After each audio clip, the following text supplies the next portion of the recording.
Hey guys, tonight we slip into one of those tales where the line between divine mischief and outright chaos blurs so much that you almost wonder if bedtime is the right time for this. You picture it, a cradle tucked in the corner of a cave, straw scattered, shadows trembling against the rock as a torch outside flickers. Inside a baby, just a few hours old, still smelling faintly of ambrosial milk, stretches his fingers and grins in a way no normal baby should. This is Hermes, the god who never really needed to wait until he could walk before plotting his first prank. And honestly, if you were lying in that cradle beside him, you probably wouldn't survive this little godling's energy. So before you get comfortable, take a moment to like the video and subscribe, but only if you genuinely enjoy what I do here. And hey, I'd love it if you dropped a quick comment with your location and the local time you're listening in. That way we can all see just how wide this little circle of midnight mischief really stretches. Now dim the lights, maybe turn on a fan for that soft background hum, and let's ease into tonight's journey together. The cave feels cool, the air scented faintly of goat and damp moss. You can hear Maya, Hermes' mother, humming softly at the cave mouth, oblivious to the restless scheming of her newborn. You watch Hermes roll to one side, eyes glittering with a focus that no mortal infant could muster. Already he's thinking about doors, about distances, about things beyond the cradle. His tiny toes curl as though testing invisible roads. The strange part? You realize this isn't even his first thought. In some versions of the myth, Hermes was born in the morning, and by evening he had already mapped out theft, invention, and song. Historians still argue whether these stories were metaphors for youthful creativity or simply ancient stand-up comedy skits told around the hearth. Either way, the image is clear. This is not your average swaddled cherub. You lean closer, hearing the creak of woven reeds as Hermes wriggles free from his blanket. The torchlight dances across his face. Round cheeks, yes, but also a grin too sly for comfort. Babies normally coo. This one chuckles. A high-pitched conspiratorial laugh, as if you're in on the joke already. And here's a quirky tidbit. Ancient Greek cradles sometimes had little charms tied above them. Bits of coral, shells, or carved wood to keep away evil spirits. But looking at Hermes, you get the sense he doesn't need protection. He is the spirit you'd be trying to ward off. Imagine fastening a rattle above him only for him to dismantle it, restring the beads, and invent a new musical instrument before his first nap. The soft soil floor cools under your bare feet as you step nearer. Maya sighs, still outside, maybe fetching herbs or chatting with a passing nymph. Hermes seizes the chance. His small fists grip the side of the cradle, and shockingly, he pulls himself upright. His legs wobble like reeds in the wind, but they hold. You blink, half expecting him to topple. Instead, he giggles again, a sound like pebbles skipping across water. Here, you remember one mainstream fact. Hermes, in Greek mythology, wasn't just the messenger of the gods. He was also patron of travelers, merchants, and thieves. That trifecta says it all. He never saw boundaries, only opportunities. Even as a baby, he couldn't stay put in one cradle. You hear him murmur, babbling in a rhythm that almost resembles language, syllables tumbling with intent. Then he pauses, eyes darting to the doorway, calculating. You can almost hear the gears clicking in his mind. To you, the idea of a newborn plotting an escape is absurd. To him, it's simply step one. The cradle rocks as he swings a leg over. He drops down, plop, onto the earthen floor, landing with surprising grace. His toes dig into the dirt, leaving prints far too confident for someone born only hours ago. You follow him, crouching low, your own breath matching the quick little huffs of his. Now, if you were expecting crawling or clumsy toddling, you'd be wrong. Hermes toddles only for a moment before figuring out balance like a gymnast. He waddles toward the cave mouth, every step determined, as though the entire world already belongs to him. There's a whisper of night wind, carrying the scents of laurel and pine. The moon hangs heavy above Mount Silene, silvering the landscape. You sense the enormity of the world pressing in, mountains rolling, stars wheeling. And here's this baby, this tiny spark, daring to claim it all. A fringe tidbit for you. Some later storytellers swore Hermes' cradle was never ordinary, but woven from branches that bent themselves into shape, enchanted by Maya's divine aura. Others claimed the cave itself was alive, its stones shifting slightly to keep the boy safe. Whether fanciful or not, it adds to the sense that the whole environment conspired to raise a trickster. You pad behind him as he stumbles across the cave threshold. The cool night air brushes your skin, tinged with the scent of dew. Hermes stops, sniffs the wind, then bursts out laughing again, as if in on a cosmic secret. And maybe he is. The ground feels uneven beneath his feet, but he doesn't falter. A rock juts up, sharp-edged, and you instinctively reach to shield him. Yet he sidesteps it with ease, like someone who's been walking trails for years. Somewhere in the dark, an owl hoots. Hermes freezes, eyes wide, then mimics the sound perfectly, hooting back with uncanny precision. The bird answers. For a heartbeat, it seems as though Hermes has already struck up a conversation with the forest. And here's where you realize, if you blink, you'll miss it. Every moment with Hermes is a sliver of invention, a fragment of prank. He's not just living, he's rehearsing, testing boundaries, already planning for bigger, wilder mischief. The cradle behind you seems emptier, colder without him. You imagine Maya returning, peering in, expecting her newborn to be dozing, and finding nothing but scattered straw. Historians still argue whether ancient listeners were supposed to laugh at this moment or feel awe. But you feel both. The comedy of a missing baby. The awe of a god who refused to wait for destiny to arrive. Hermes toddles farther from the cave mouth, tiny arms swinging. His head tilts back as he takes in the vastness of the sky, and you swear he mutters something, maybe a prayer, maybe a dare. Then, as if satisfied with the star's answer, he keeps moving, leaving faint little prints in the dirt. The night deepens. The torch sputters behind you. And you're caught between laughter and dread, following this impossible infant out into a world that will never be the same again. The night air wraps around you, crisp and cool, as Hermes waddles into the open, his tiny body silhouetted against a field of stars. You trail after him, every step muffled by pine needles and damp earth. His movements shouldn't make sense. He's only a few hours old, yet he moves with the confidence of a child who's been sneaking out past bedtime for years. You almost laugh because here you are, a grown mortal shadowing a newborn god, and somehow you're the one trying to keep up. Hermes pauses near a slope where moss glimmers faintly silver in the moonlight. He squats, pokes at the moss, then rubs his fingers together, grinning at the slick texture. You feel a shiver of déjà vu, like watching a scientist test his first experiment. He smears the moss on a rock, then claps his tiny hands, delighted by the smudge. He isn't walking aimlessly, he's cataloging, noting the world in secret shorthand. And here's a mainstream fact. Ancient Greece really did have mountain caves dedicated to Hermes, with shrines tucked deep inside. Pilgrims trekked up dangerous paths to leave little offerings, coins, figurines, even clay animals. You get the impression that this myth of the infant god sneaking out of his cradle was told precisely because caves already carried the weight of his restless presence. Hermes glances back, eyes locking with yours. There's no fear there, only amusement, as though he knows you'll follow no matter where he goes. Then he's off again, wobbling down a faint trail that seems to appear just for him.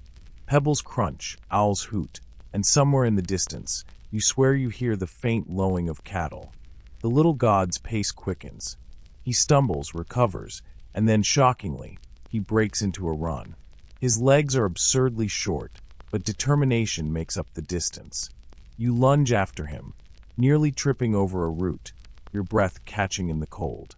He's heading somewhere, you realize, not just wandering. The trees part to reveal a narrow meadow. The grass is tall, brushing Hermes' knees as he pushes through. Fireflies drift lazily above, their glow painting him in flickers of gold. He halts in the center, arms outstretched, as though measuring the space. Then he crouches low, scanning the ground. You kneel beside him, curious. His little hands press into the soil, feeling the dampness, and then he sniffs his fingers like a connoisseur. It's here you remember a quirky tidbit. Ancient Greeks sometimes described certain deities as having the ability to smell destiny, quite literally sniffing out omens on the wind. Watching Hermes sniff dirt, you can't tell if he's just being silly or if he truly does sense something hidden beneath the soil. The meadow feels alive, humming with insect song. Hermes giggles, then suddenly drops flat on his belly, wriggling through the grass like a snake. You blink, bewildered, then crouch lower, following his line of sight. Ahead, at the meadow's far edge, a faint glow flickers. A farmer's torch, perhaps, or the last embers of a campfire. Hermes' eyes widen. He's found his first target. He rises again, brushing off grass from his knees, and starts marching toward that glow with all the seriousness of a commander leading troops. His bare feet leave tiny prints in the dew, and you can't help but imagine the absurdity of some farmer waking tomorrow, seeing those prints, and thinking a mischievous sprite danced in his field. Historians still argue whether myths like these were exaggerated bedtime stories, or if they served as explanations for random oddities people found. Strange tracks, missing food, or inexplicable noises in the night. The glow ahead sharpens into a steady flame. A small cottage squats at the edge of the meadow, smoke curling from its chimney. Beside it, penned animals shift restlessly, goats bleating, a dog whining low. Hermes pauses just short of the fence, crouching behind a bush. You join him, crouched awkwardly, feeling the scratch of branches against your arms. The baby god studies the scene like a thief casing his mark. His lips move silently, muttering calculations. He points at the goat pen, then at the firelight spilling from the cottage window. He seems to be measuring risks, weighing distractions. You almost laugh, but it catches in your throat, because it isn't funny. It's brilliant. He's only hours old, but he's already running scenarios like a veteran burglar. The dog sniffs the air, ears pricking. Hermes immediately drops onto all fours, mimicking the posture of a stray pup. He tilts his head, tongue out, and lets out a surprisingly convincing whimper. The dog tilts its head back, confused, then relaxes. You suppress a gasp. Hermes has fooled a guard animal without even speaking. Here's another historical fact. In some Greek villages, dogs were kept as the very first line of protection against thieves and wandering spirits. That Hermes could trick one, even in myth, underscores how deeply he was tied to cleverness and cunning. With the dog subdued, Hermes tiptoes forward. His tiny hands grip the fence rails, and he hoists himself up, peering at the goats. The animals bleat softly, shifting nervously, their eyes catching the moonlight. Hermes grins, teeth flashing. Then, without hesitation, he hops down among them. The goats shuffle, startled, but Hermes makes a low clucking sound, calming them. He pats one on the side, whispering something in its ear. You can't hear the words, but the goat seems soothed. Another bleats louder, and Hermes hushes it, finger pressed to his lips. It's absurd. This child who should still be swaddled is already negotiating with livestock. You inch closer, heart pounding, trying not to draw attention.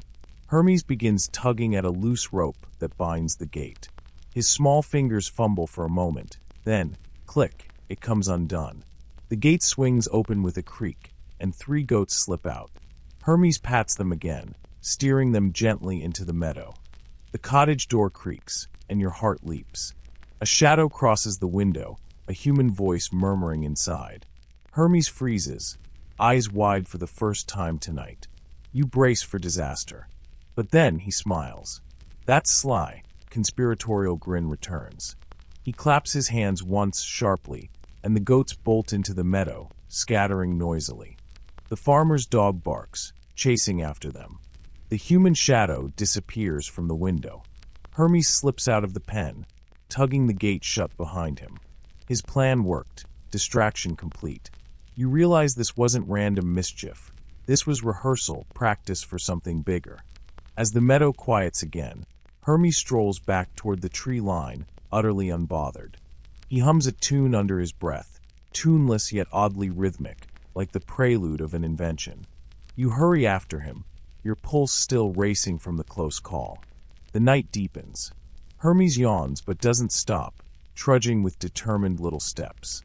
The torches of the cottage fade behind you, replaced again by the silence of the forest. And you understand, tonight is only the beginning. The forest thins, and the air sharpens with the smell of pine sap and damp soil as Hermes trudges on, not once glancing back toward his mother's cave or that poor farmer with the missing goats. His small frame moves with surprising intent, each footfall silent but sure. You follow, trying not to trip over tangled roots, wondering what could possibly draw a baby god out into the wilderness at this hour. Then you hear it, a low, distant sound, stretched across the valley like the roll of distant thunder, but slower, more rhythmic. You strain your ears. It isn't thunder. It's the deep, chesty sound of cattle lowing in the dark. Hermes stops dead, head tilted, grin widening. He's found his prize. And here's your mainstream fact. In Greek myth, Hermes' first great mischief was stealing 50 of Apollo's sacred cattle. Not just any cows. These belonged to the sun god himself, grazing far from their master's golden palace. The story survives in the Homeric hymn to Hermes, one of the oldest surviving hymns from ancient Greece, composed maybe 2,500 years ago. That means bedtime storytellers have been chuckling at this baby crime spree for millennia. You crouch beside Hermes as he listens. His eyes glitter, reflecting starlight, and then he's off again, scrambling down the hillside toward the sound. The slope is steep, soil crumbling under your heels as you chase him, branches clawing at your arms. Hermes, barefoot and tiny, barely makes a sound, gliding like a shadow. The valley opens, and there they are, a herd of cattle, bulky shapes shifting in the moonlit clearing. Their horns glint silver, their hides ripple with muscle. They graze calmly, tails swishing, unaware of the infant burglar in their midst. You catch your breath at the sight, because it isn't just livestock. It feels ceremonial, sacred, as if the air itself hums with Apollo's ownership. Hermes ducks behind a boulder, peering at the herd. His tiny fingers twitch, already planning. Then, with a mischievous giggle, he steps out into the clearing. The cattle raise their heads, ears flicking, nostrils flaring. One bellows softly. Hermes claps his hands twice, a sharp rhythm that echoes strangely in the night. The animals stir, shifting uneasily.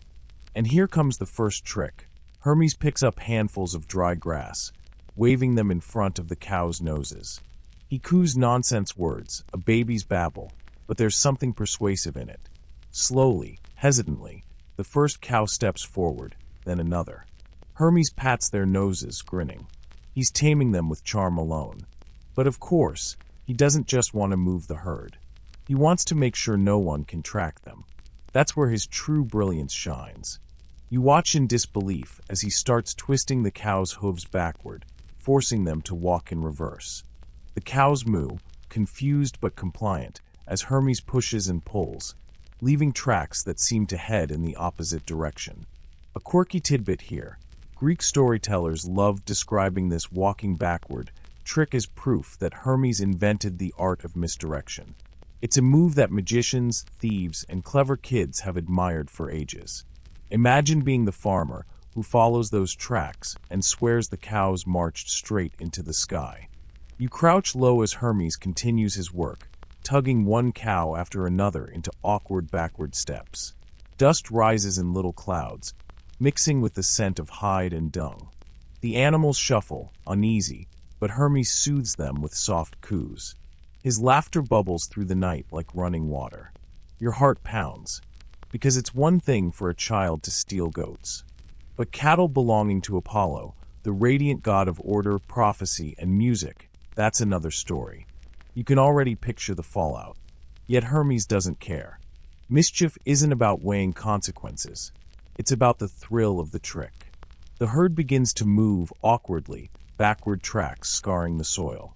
Hermes darts around them, tugging ropes, patting flanks, correcting their direction. His bare feet leave their own trail, but here he shows another twist of genius. He picks up twigs, tying them beneath his soles, so that his footprints mimic those of birds. From a distance, no one will believe a baby walked here.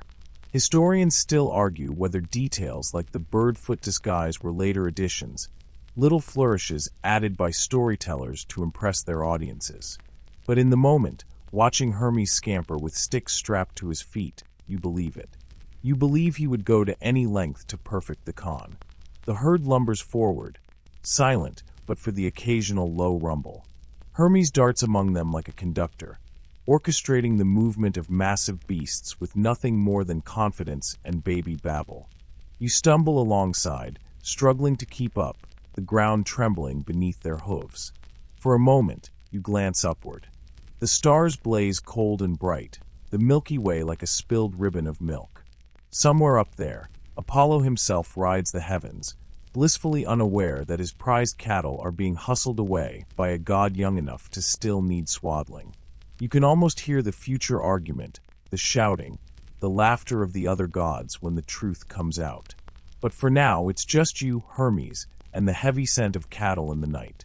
At last, Hermes pauses. He wipes his tiny brow with exaggerated drama, then claps his hands again. The cows halt obediently, steam rising from their nostrils.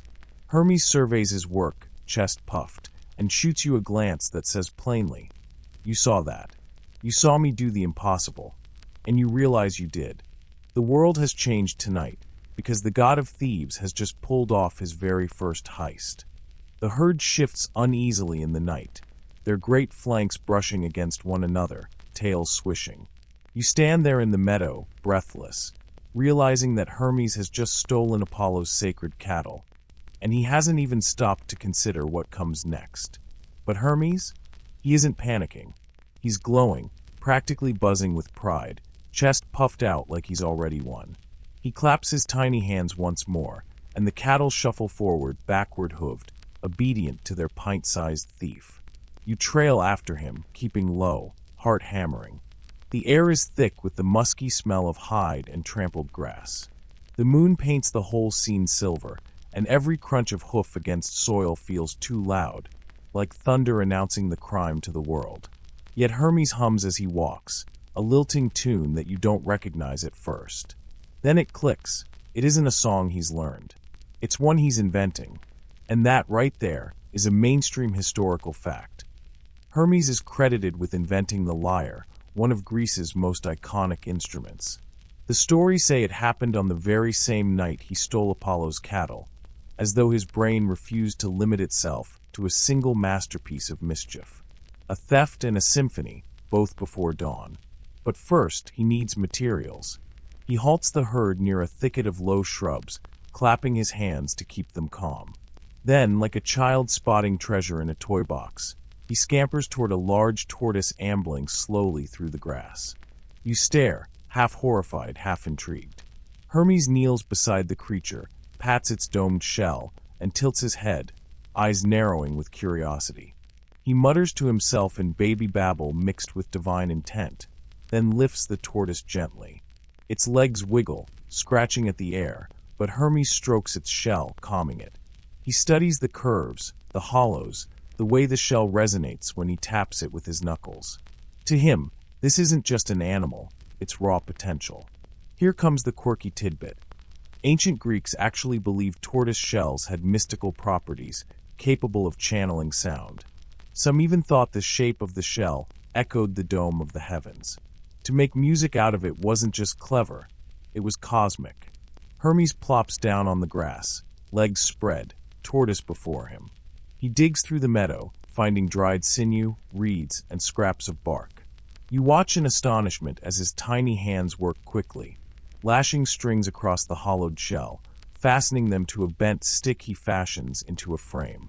He plucks at the strings experimentally, the sound faint but sweet. His face lights up with delight. The first notes rise into the night, thin, fragile, but melodic.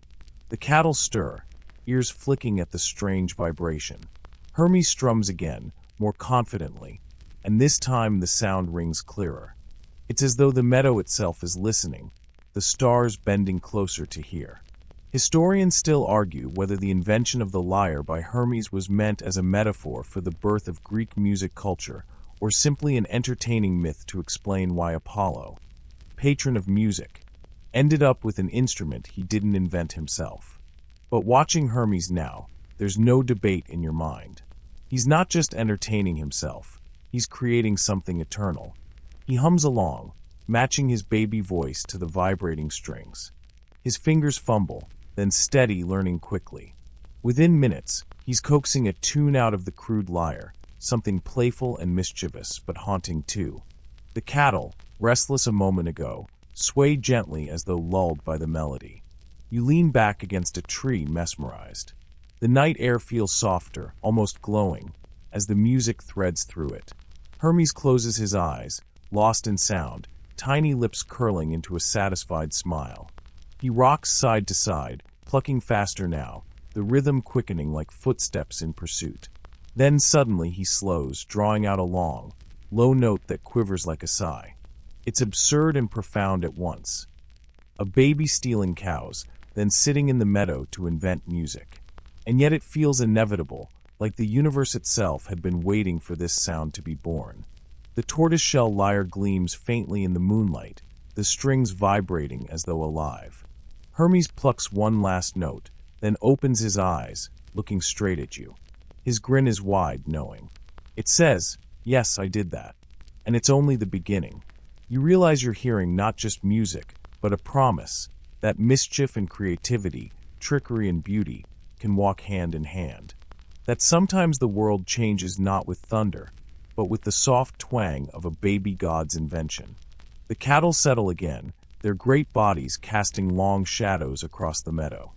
Hermes cradles the lyre like a treasure, rocking it gently in his arms as though it were another infant. He hums, plucks one final playful tune, and then tucks the instrument under his arm, standing to continue his march. The herd follows, their backward prints scarring the earth, their breath rising in ghostly clouds. And you, still half dizzy from the music, stumble after Hermes, knowing that dawn is creeping closer, and with it, Apollo's fury. But for now, the night belongs to the trickster child and his brand new song. The meadow fades behind you, and the trail narrows into a shadowy pass between two craggy ridges. The cattle lumber onward, their hooves crunching stone, their backward tracks leading nowhere that makes sense. You hug your arms around yourself, uneasy, because the air has changed. It's sharper, electric. You feel it on your skin before you hear it. A presence approaching. Hermes halts mid-step, clutching his newly fashioned lyre tight against his chest. His head tilts, ears pricked like a fox listening for hunters. Then you hear it too, a whistle slicing the night, swift as an arrow. The sound grows louder, closer, until suddenly the clearing explodes with light. Apollo has arrived. The god of the sun does not creep. He blazes. His form shimmers as though stitched out of dawn itself, golden hair catching moonlight, eyes burning with something you'd never call patience. He doesn't shout right away. He doesn't have to. The cattle shudder, sensing their master, and you feel the air tremble with his fury. Mainstream fact check here. Apollo was not just the god of the sun, but also of order, music, and prophecy. He embodied control, precision, and discipline, basically the opposite of Hermes. Which is why this meeting has been a punchline in Greek storytelling for ages. A newborn against a radiant perfectionist. Apollo steps forward, voice booming. "Where are my cattle?" The words echo off the rocky walls, rattling in your chest. The cows low nervously, their backward tracks mocking him. Hermes, unbelievably, does not shrink. He blinks up at Apollo, wide-eyed, lip trembling in the most innocent expression you've ever seen. You almost choke on a laugh. Because here's the quirky tidbit. Hermes' reputation as a trickster included the ability to lie with charm, to the point where even gods were momentarily fooled. Ancient storytellers relished describing how he'd widen his baby eyes, puff his cheeks, and coo as though he couldn't possibly know what cows even were. And you're watching that exact performance now. "Cattle," Hermes echoes, his voice high and syrupy, like a toddler learning new words. He clutches the lyre tighter, rocking back and forth. "I'm just a little baby." His grin is gone, replaced by a pout so convincing you almost forget what you've seen tonight. Apollo narrows his eyes, scanning the trampled earth. The backward hoofprints throw him off. exactly as Hermes intended. He crouches, touching the soil, frowning as though betrayed by his own senses. "The tracks make no sense," he mutters. Then louder, "Do not play games with me, child. I can smell my herd." Hermes gasps theatrically, patting his round belly. "Smell? Maybe it's my dinner. I had milk." He smiles sweetly, then buries his face against the lyre like a shy toddler. You can practically see the vein throbbing in Apollo's temple. The absurdity of it all nearly makes you laugh out loud, but Apollo's glare freezes the sound in your throat. His radiance brightens, shadows shrinking back, and you realize he's seconds from blasting Hermes into divine confetti. Yet Hermes doesn't flinch. He just plucks a string on his lyre, and a single, trembling note hangs in the air. Historians still argue whether this moment was meant to symbolize art's power over anger, or whether it was just a comedic beat in a bedtime story, like watching a baby silence a furious parent with one innocent tune. But whatever the meaning, the effect is undeniable. Apollo pauses. His brow furrows. Hermes plucks another note, then two more, building into a rhythm. The sound is delicate, almost fragile, but it weaves around Apollo's fury like silk binding a storm. The god straightens, his fire dimming fractionally. His lips twitch, as though against his will. Hermes plays faster, his tiny fingers skipping across the strings. The melody is playful, sly, and full of laughter, but beneath it runs something haunting, a whisper of sorrow, a lullaby of midnight roads and stolen treasures. Apollo's eyes soften despite himself. His anger doesn't vanish, but it falters, tripped up by music he's never heard before. You lean against the rocks, heart thumping, watching the impossible unfold. Hermes, still swaddled in baby fat, is disarming a god not with strength, but with creativity. Mischief disguised as art. The cattle, sensing the shift, calm as well, their restless hooves settling into the dirt. The valley grows quiet except for the music. Even the wind holds its breath. Then Hermes sings. Not with words, his vocabulary is still infant nonsense, but with syllables that ride the melody, turning his babble into song. You don't understand it, but you feel it, a trickster's hymn that says, "You can't catch me. You can only dance to my tune." Apollo blinks, caught in the spell. His jaw tightens, then relaxes. For the briefest moment, you swear he's smiling. But then he shakes his head, as though snapping awake. "You dare," he growls, though his voice lacks the fire it carried moments ago. Hermes strums a final flourish, then looks up with wide, innocent eyes. "Me," he chirps, as though butter wouldn't melt in his mouth. He pats the lyre, beaming. "Pretty sound." Apollo exhales sharply, half growl, half laugh. He rubs his forehead, muttering to himself. You sense it. Hermes has bought himself time. But you know this isn't over. The cattle are still missing, Apollo's pride still wounded.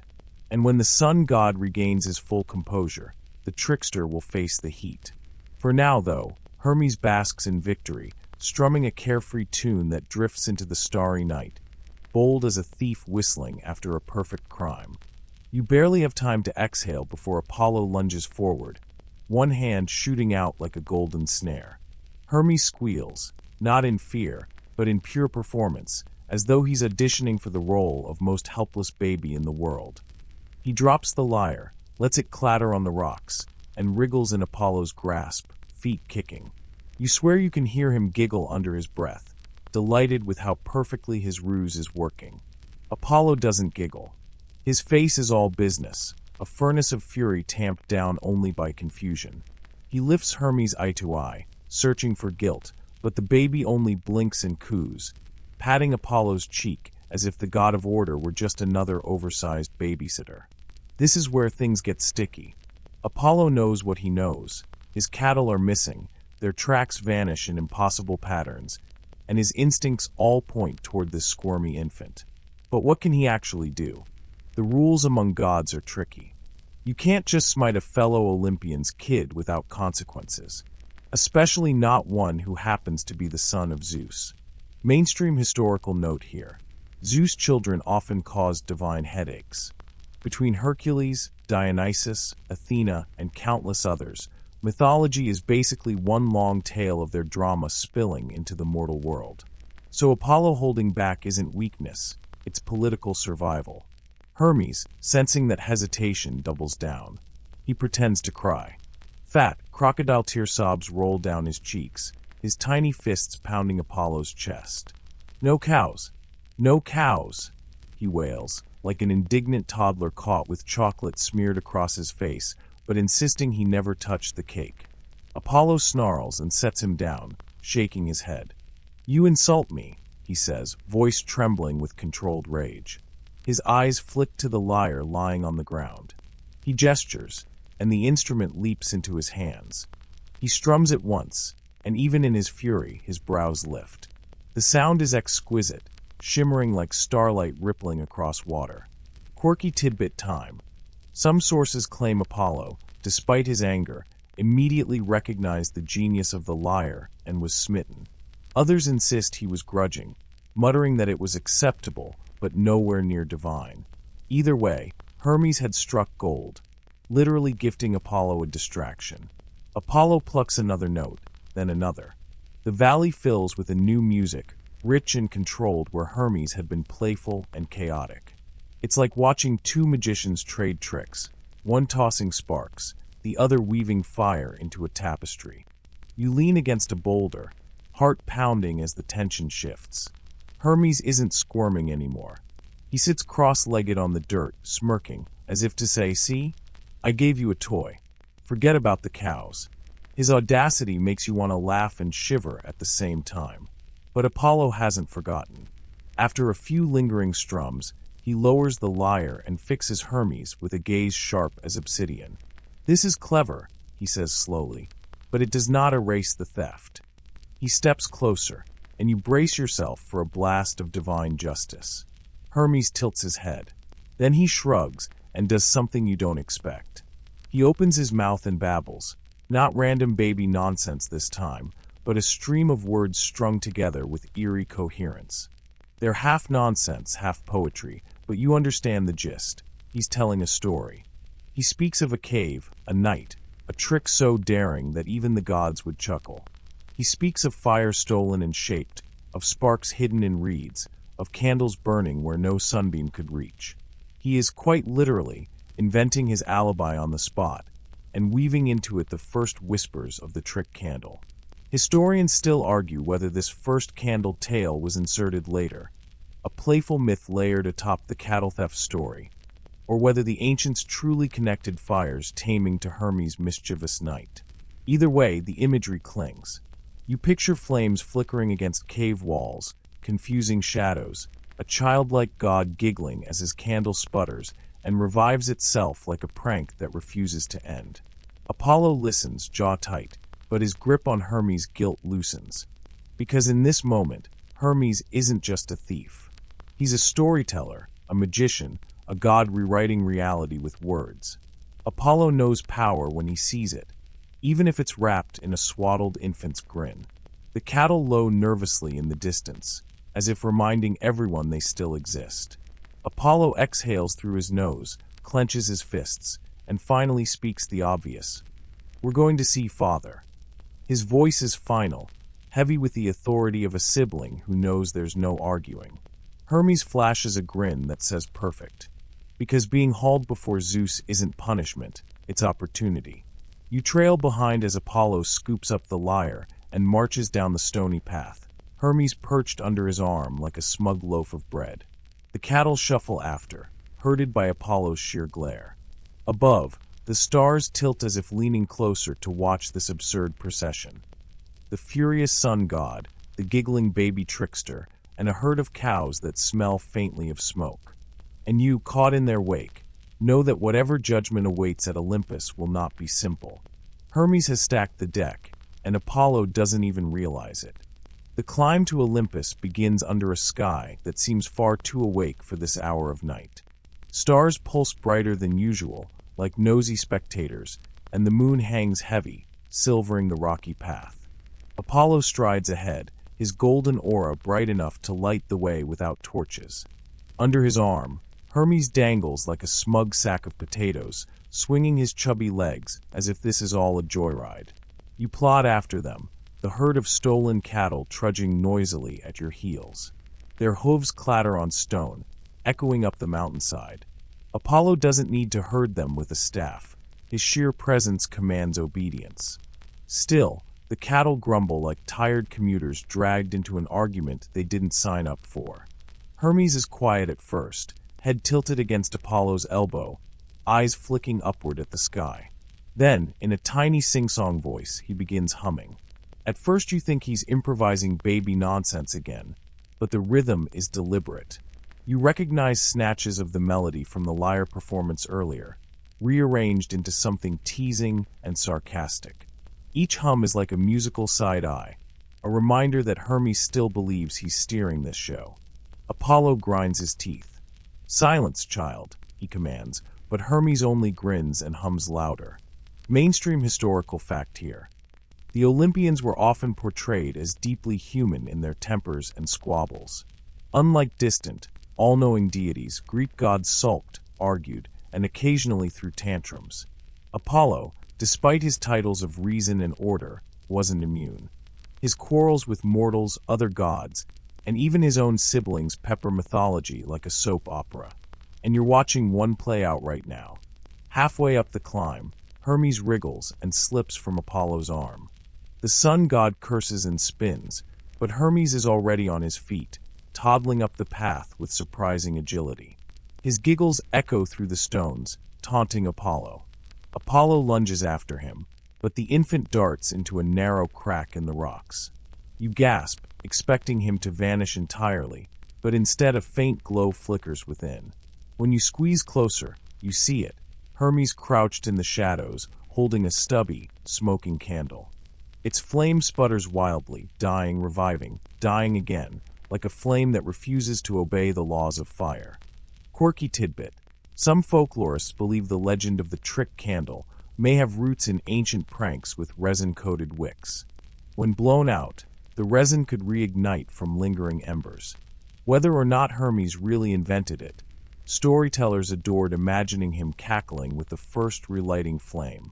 Hermes cups his tiny hands around the candle, blowing hard. The flame gutters out, then flickers back to life. He bursts into delighted laughter, his voice bouncing around the cave. "See, light come back," he crows, as if this alone absolves him of stealing half a herd of cattle. Apollo crouches, reaching into the crevice, and snarls, "Enough tricks. Come out." His hand glows with solar fire, ready to drag Hermes back into the open. But when his light floods the cave, Hermes raises the candle like a ward. Its wobbly flame throws Apollo's radiance into weird, doubled shadows. For a moment, it looks as though Hermes is the one towering, his baby form distorted into something older, wiser, slyer. Historians still argue whether this imagery was meant as prophecy, a foreshadowing of Hermes' future power, or just an entertaining gag about a baby making even Apollo hesitate. But standing here, you feel the weight of it. The flame stutters, revives, and mocks permanence itself. Finally, Apollo snarls and scoops Hermes up again, candle and all. He blows on the wick himself, snuffing it out with a gust strong enough to extinguish every ember. "No more games," he declares, his voice echoing like thunder in the mountainside. Hermes, pressed against his chest, only smiles wider. Because he knows, as you do, that the candle is only one of many tricks tucked up his tiny sleeves. The climb continues, steeper now, clouds swirling around the path. You shiver, though whether from cold or anticipation, you can't tell. Olympus looms above, its peaks glowing faintly with divine light. Somewhere up there, Zeus waits, father of storms, ready to pass judgment on this ridiculous quarrel. And if you've learned anything tonight, it's that Hermes will not walk into that hall as a guilty thief. He'll march in as the hero of his own prank, candlelight dancing in his eyes. The air thins as you climb higher, each step pulling you closer to Olympus. The cattle plod behind like reluctant pilgrims, their heavy breath fogging in the chill. Apollo carries Hermes with a grip that could crush steel, but the baby still looks impossibly comfortable, chin tucked, eyes darting with mischief. You swear he's cataloging every star, every twist of the trail, preparing his next scheme. The clouds part at last, and there it is, the gleaming gate of Olympus. Columns tower, carved with scenes of battles and banquets, their marble faces glowing as though bathed in eternal sunrise. You pause, almost dizzy. This isn't mortal architecture. It's impossible geometry, structures so flawless they feel alive. Apollo doesn't pause. He marches straight through, his fury his ticket inside. The cattle shuffle behind, hooves clicking on polished stone. You trail in, feeling out of place, like you've sneaked into a royal palace wearing muddy shoes. Inside, the Olympians lounge. Gods and goddesses recline on couches of gold and ivory, cups brimming with nectar, laughter humming like distant thunder. They turn when Apollo storms in, dragging Hermes like a sack of squirming mischief. Conversations hush. Cups still. All eyes land on the baby. Mainstream historical fact. The Olympians loved drama. Myths often describe their councils as less like formal government and more like family dinner tables with shouting matches, sarcastic jabs, and the occasional lightning bolt for emphasis. Zeus, king of it all, sits at the head. His beard curls like storm clouds, his eyes twinkling with both menace and amusement. When Apollo bows stiffly, Zeus raises one brow, already entertained. What storm blows you in, son? Apollo straightens, still clutching Hermes. Father, this child has stolen my cattle. Even now the herd waits outside, confused and weary from his trickery. The tracks vanish, the fire still clings to their hides, and he mocks me with lies. The hall murmurs.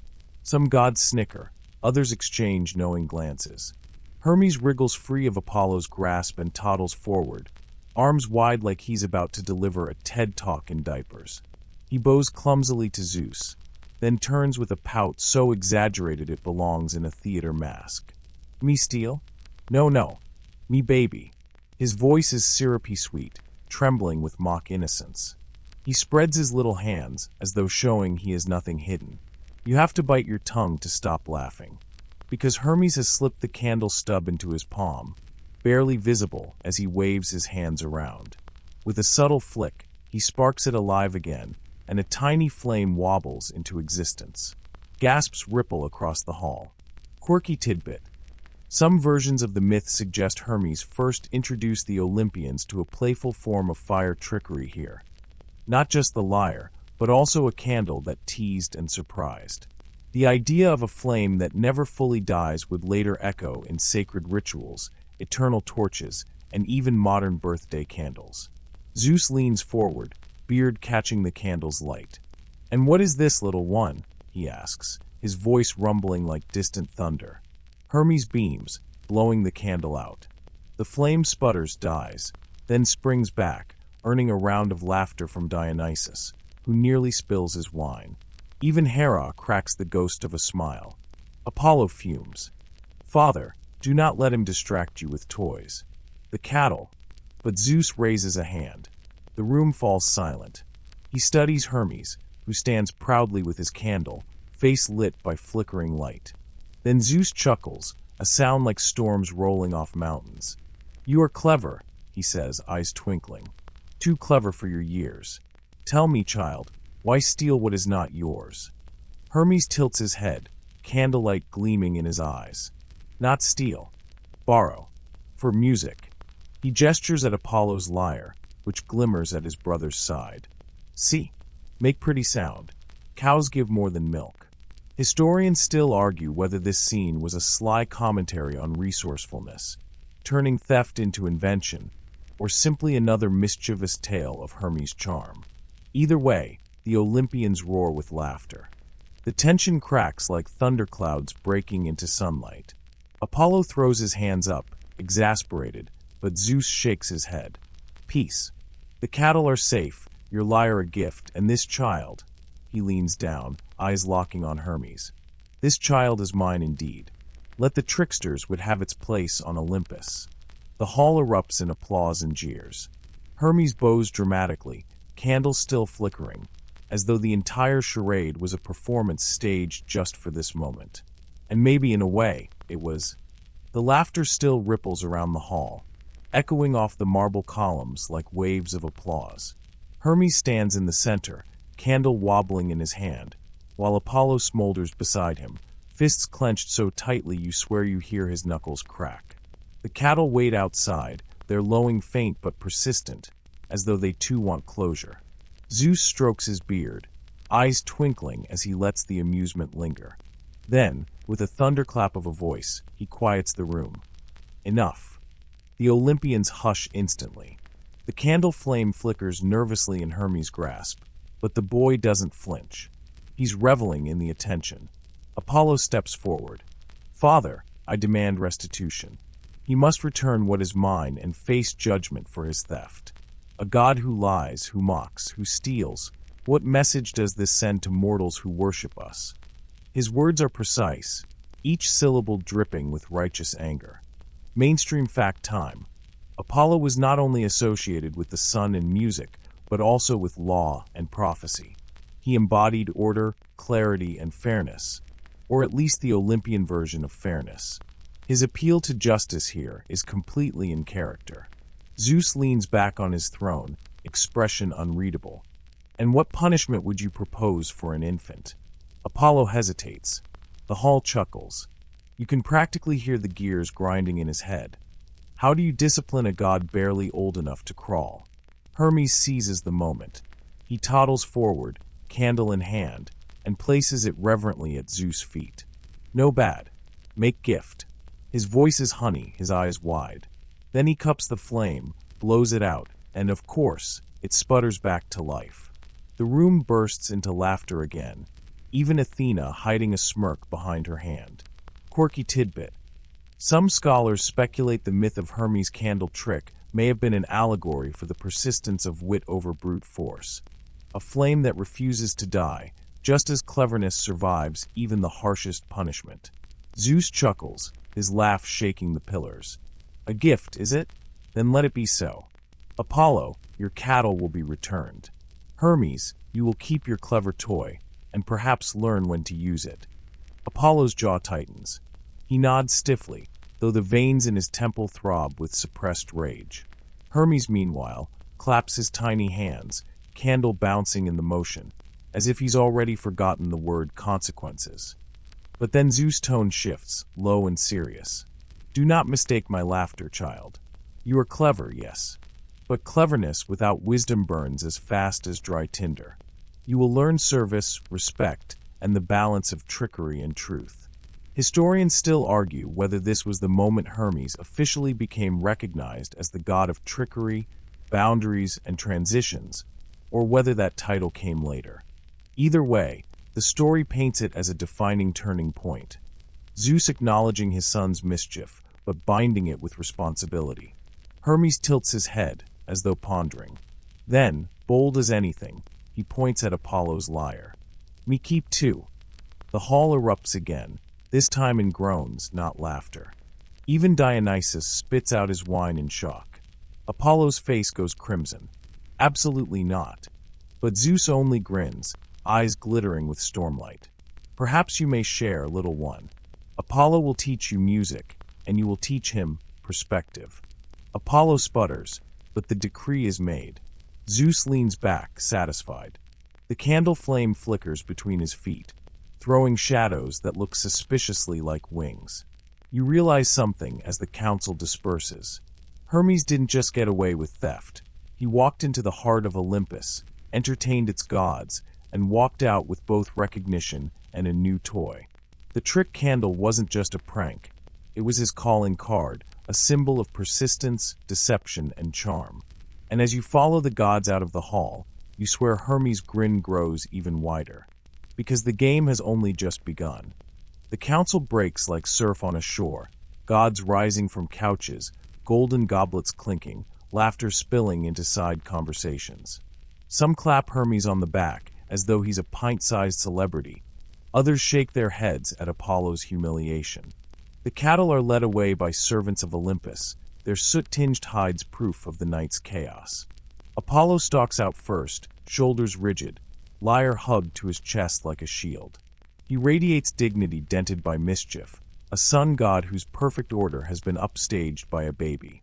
You can feel the heat of his fury even from a distance. He's not done.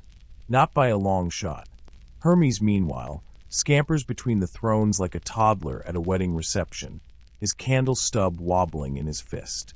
He holds it up to Athena, blowing it out and watching her stone-cold face twitch when the flame springs back. He darts to Dionysus next, who laughs so hard he nearly tips off his couch. It's a comedy show, and Hermes is the star performer. Mainstream fact: Greek myths often portray Hermes as the patron of banquets, feasts, and lively gatherings. He wasn't just about travel and theft. He thrived in spaces where wit, speed, and entertainment mattered. Tonight feels like his origin story for that role. You follow as Hermes toddles out of the throne room, candle cupped in his palm. The marble corridor glows faintly in the flicker, shadows jumping like nervous courtiers.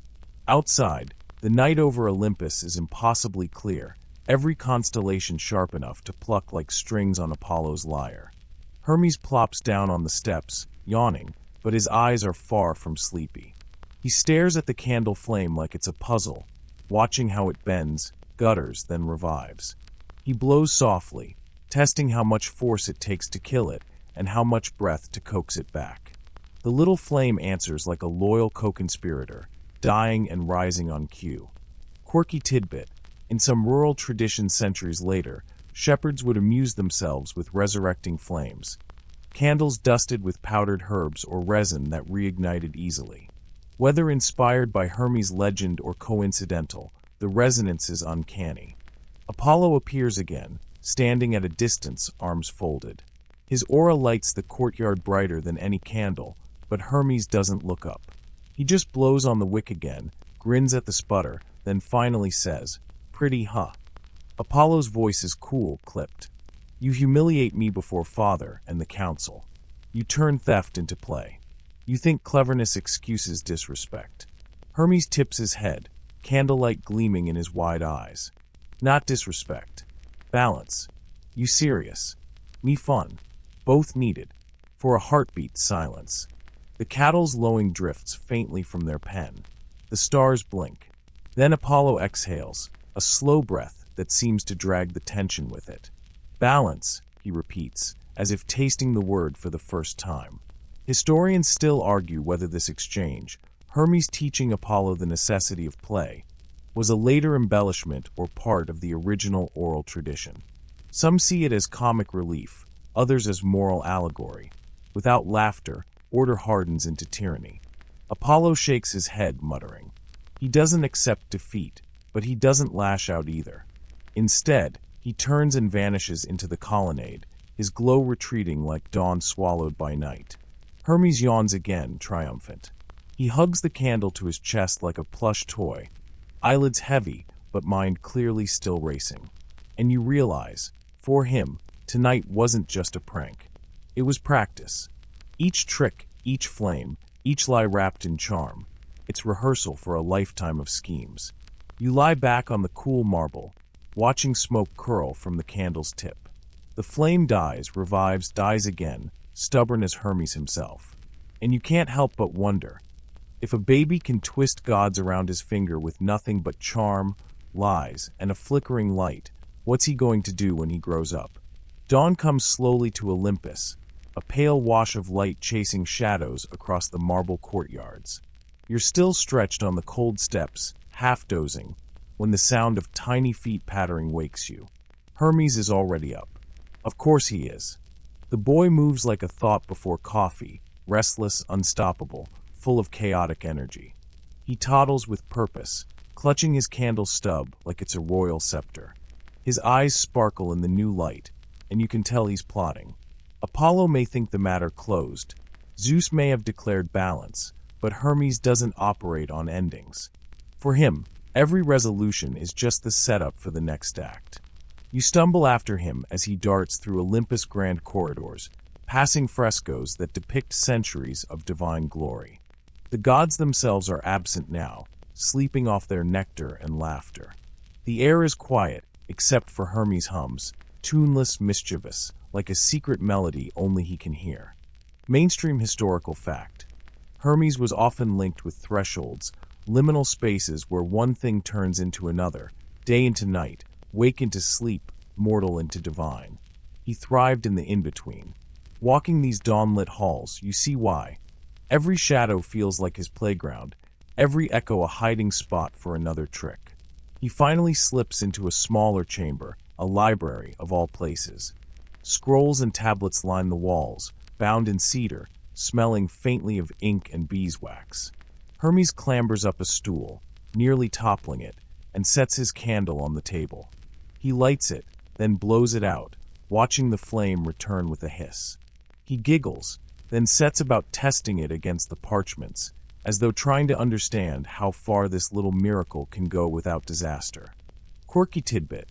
Ancient storytellers sometimes connected Hermes not only to mischief, but also to the invention of written language and secret codes. In one obscure fragment, he is credited with hiding messages in invisible ink made from lemon juice, a trick later reinvented by schoolchildren worldwide. The idea of him experimenting with fire in a library fits perfectly with that theme of playful danger. You wince as the candle's flame licks dangerously close to a papyrus roll, but Hermes is quick. He pulls it back, blowing softly until it dies, then snickers when it springs alive again. He's not trying to burn knowledge. He's trying to master the balance, the line between destruction and amusement. The room glows faintly, shadows stretching and shrinking with every sputter. Then Hermes whispers something under his breath, a string of nonsense syllables that sound half like a lullaby, half like a spell. His eyes narrow, focused, the baby facade slipping just a little. You glimpse the god beneath, the cunning, the intellect, the boundless hunger to test boundaries. Historians still argue whether myths like this were ever told to warn children about playing with fire, or whether they were purely tales of divine cleverness. Either way, the resonance is unmistakable. Hermes' candle is the original bedtime cautionary tale disguised as comedy. Suddenly, the door creaks open. You whirl, half expecting Apollo again, but it's Hestia, goddess of the hearth. She steps inside, her calm presence filling the space with warmth steadier than any flame. Her eyes fall on Hermes and his candle, and she smiles softly, not the amused chuckle of the other Olympians, but a knowing, almost maternal grin. "Little flamekeeper," she murmurs, kneeling beside him. "You play with what is mine."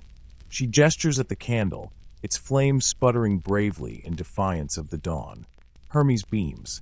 "Pretty fire. Funny fire." Hestia studies him for a long moment, then nods. "Fire is gift, not toy. Keep it safe, and it will keep you. Play too much, and it will burn." For once, Hermes doesn't argue. He just nods solemnly, as though tucking her words into a pocket for later mischief. Then he blows the candle out. This time, it stays dead, but only for a beat. When Hestia leaves, serene as ever, Hermes cups his hands, breathes softly, and the flame jumps alive again, defying even her calm warning. He winks at you, eyes sparkling with irrepressible glee. And in that moment, you realize, Hermes will never stop testing limits. Not Zeus, not Apollo's, not even fire's itself. That is who he is. The morning deepens, and Olympus hums with renewed life. Servants bustle about, preparing ambrosia trays and polishing marble that hardly needs polishing. Gods shuffle in twos and threes across the courtyards, still drowsy but eager for gossip. You trail Hermes as he slips among them, candle tucked into his chiton like contraband candy. He moves with the confidence of a thief in a jewelry store, small, unnoticed, but entirely in control. Every so often he pats the lump where the candle rests, reassuring himself it's still there. You catch his sly grin. He knows the world has already underestimated him, and that's exactly the way he likes it. Today, though, Hermes isn't just sneaking for the sake of mischief. He's hunting. His little feet pad softly across the mosaic tiles, carrying him toward a balcony that overlooks the mortal world below. From up here, the sky stretches wide and impossibly clear. You can see the Aegean, glittering like a spilled jar of sapphires. Hermes presses his face to the balustrade, peering down with the intent curiosity of a child studying ants. Mainstream historical fact. Ancient Greeks genuinely believed the gods lived high above, watching mortals like actors on a stage. They imagined Olympus not just as a mountain, but as a divine observation deck where the drama of humanity played out. Looking over the edge, you almost feel the truth of that belief. Hermes mutters to himself, "They should see. They should laugh." His words are soft, but his meaning is clear. He's thinking about mortals. If gods find his trick candle amusing, how much more delightful would it be to startle shepherds or sailors with a flame that refuses to die? You imagine it, some poor farmer lighting a lamp, blowing it out, only to find it glowing again, refusing to vanish. The man would probably sprint into the night, screaming of curses and spirits. Hermes' laughter echoes faintly in your imagination, and sure enough, the boy chuckles as if he's already played the prank.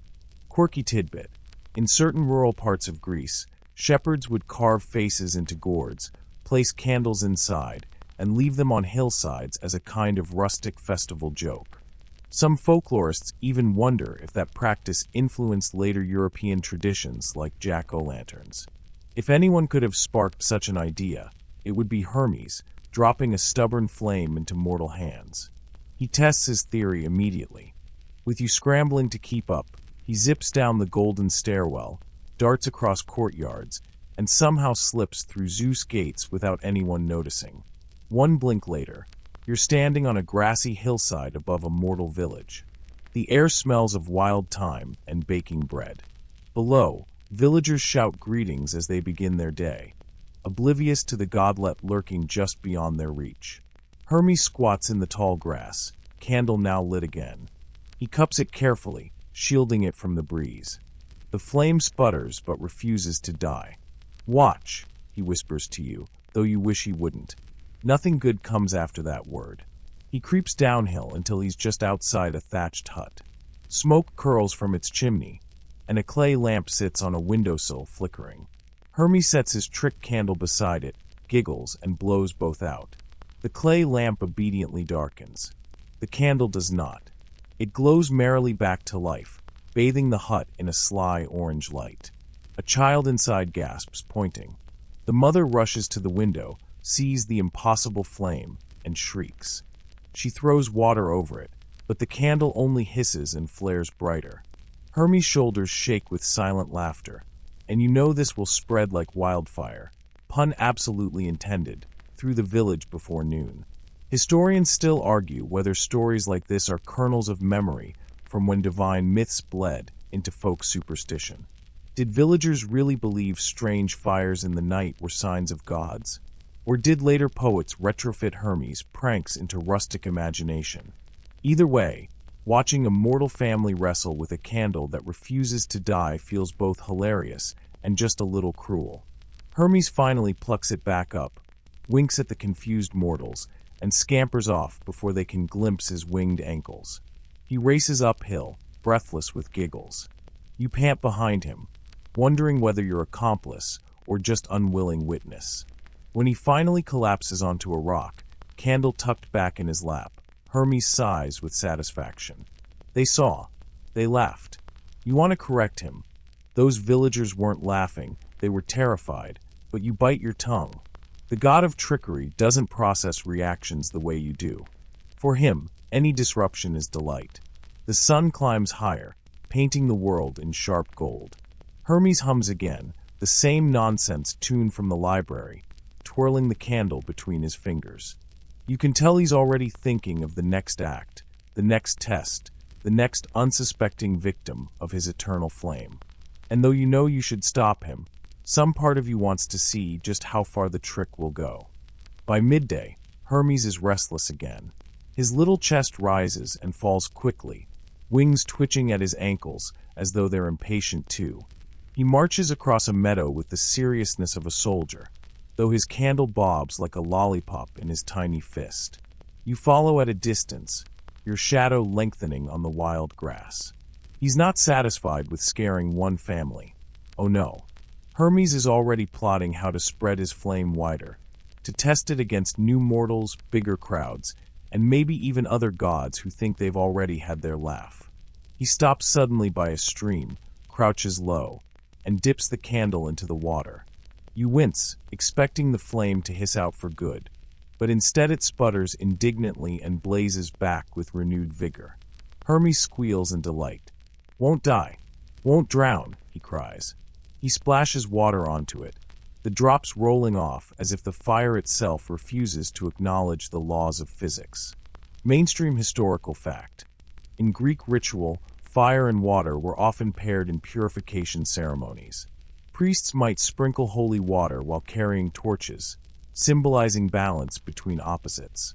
Watching Hermes dunk his impossible flame into a stream feels like some cosmic parody of that very practice. He lifts the candle, triumphant, then squints downstream. A group of travelers is watering their donkeys at the bank. They're ordinary mortals, dusty tunics, straw hats, baskets of figs and olives slung over their backs. Hermes' grin stretches ear to ear. "More fun," he whispers. You try to protest, but the boy is already darting down the slope. He places the candle on a flat rock near the waterline, blows theatrically across it, and waits. The flame dips, then stubbornly springs upright again, glowing brighter against the daylight. The travelers notice immediately. One man drops his basket of figs with a splat. Another makes a warding sign with his fingers, muttering about curses. A third kneels down, attempting to snuff it with sand. But no matter how much dirt they pile, the flame punches through, clean and unbothered, as if mocking them. Quirky tidbit. Some later Roman writers actually believed that certain eternal flames around temples could not be extinguished even by storms. They were guarded as sacred phenomena. Modern historians suspect these were maintained carefully by attendants, but to the ancient eye, the effect would have looked miraculous, just like Hermes' stubborn little candle. The travelers panic. One donkey brays, refusing to drink near the uncanny light. An older woman shakes her head.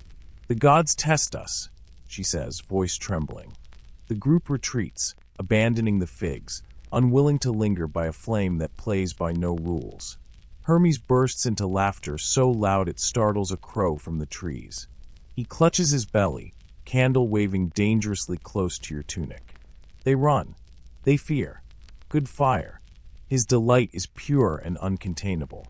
But as you watch the abandoned figs float downriver, you feel a prickle of unease.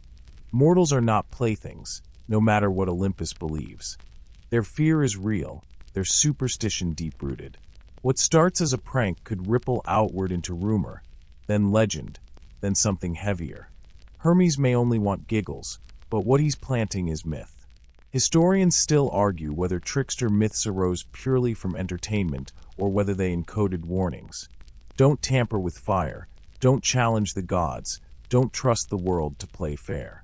Watching Hermes, you can see both threads, a child's joke blooming into cultural caution. Hermes, however, is unmoved by such considerations. He tucks the candle back into his tunic and sprints ahead, shouting over his shoulder. Next. Bigger. His eyes gleam like the flame itself, impossible to douse, eager to dance in every dark corner he can find. You sigh, trudging after him, the weight of history pressing down even as the boy god bounds away. And though your feet ache and your head swims, a guilty part of you admits. You, too, are curious to see just how big this trick can burn. The road stretches onward, dusty and shimmering in the heat. Hermes skips ahead, candle swinging dangerously close to his curls, and you keep your eyes glued to it, half convinced he'll set his own hair ablaze. He doesn't, of course.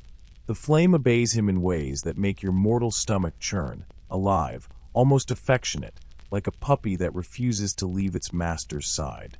The horizon darkens slightly, and soon the walls of a small town rise before you. It isn't a grand city like Athens, with marble temples and theaters, but a bustling market hub with whitewashed houses, narrow alleys, and a central square where traders are already shouting about olives and pottery.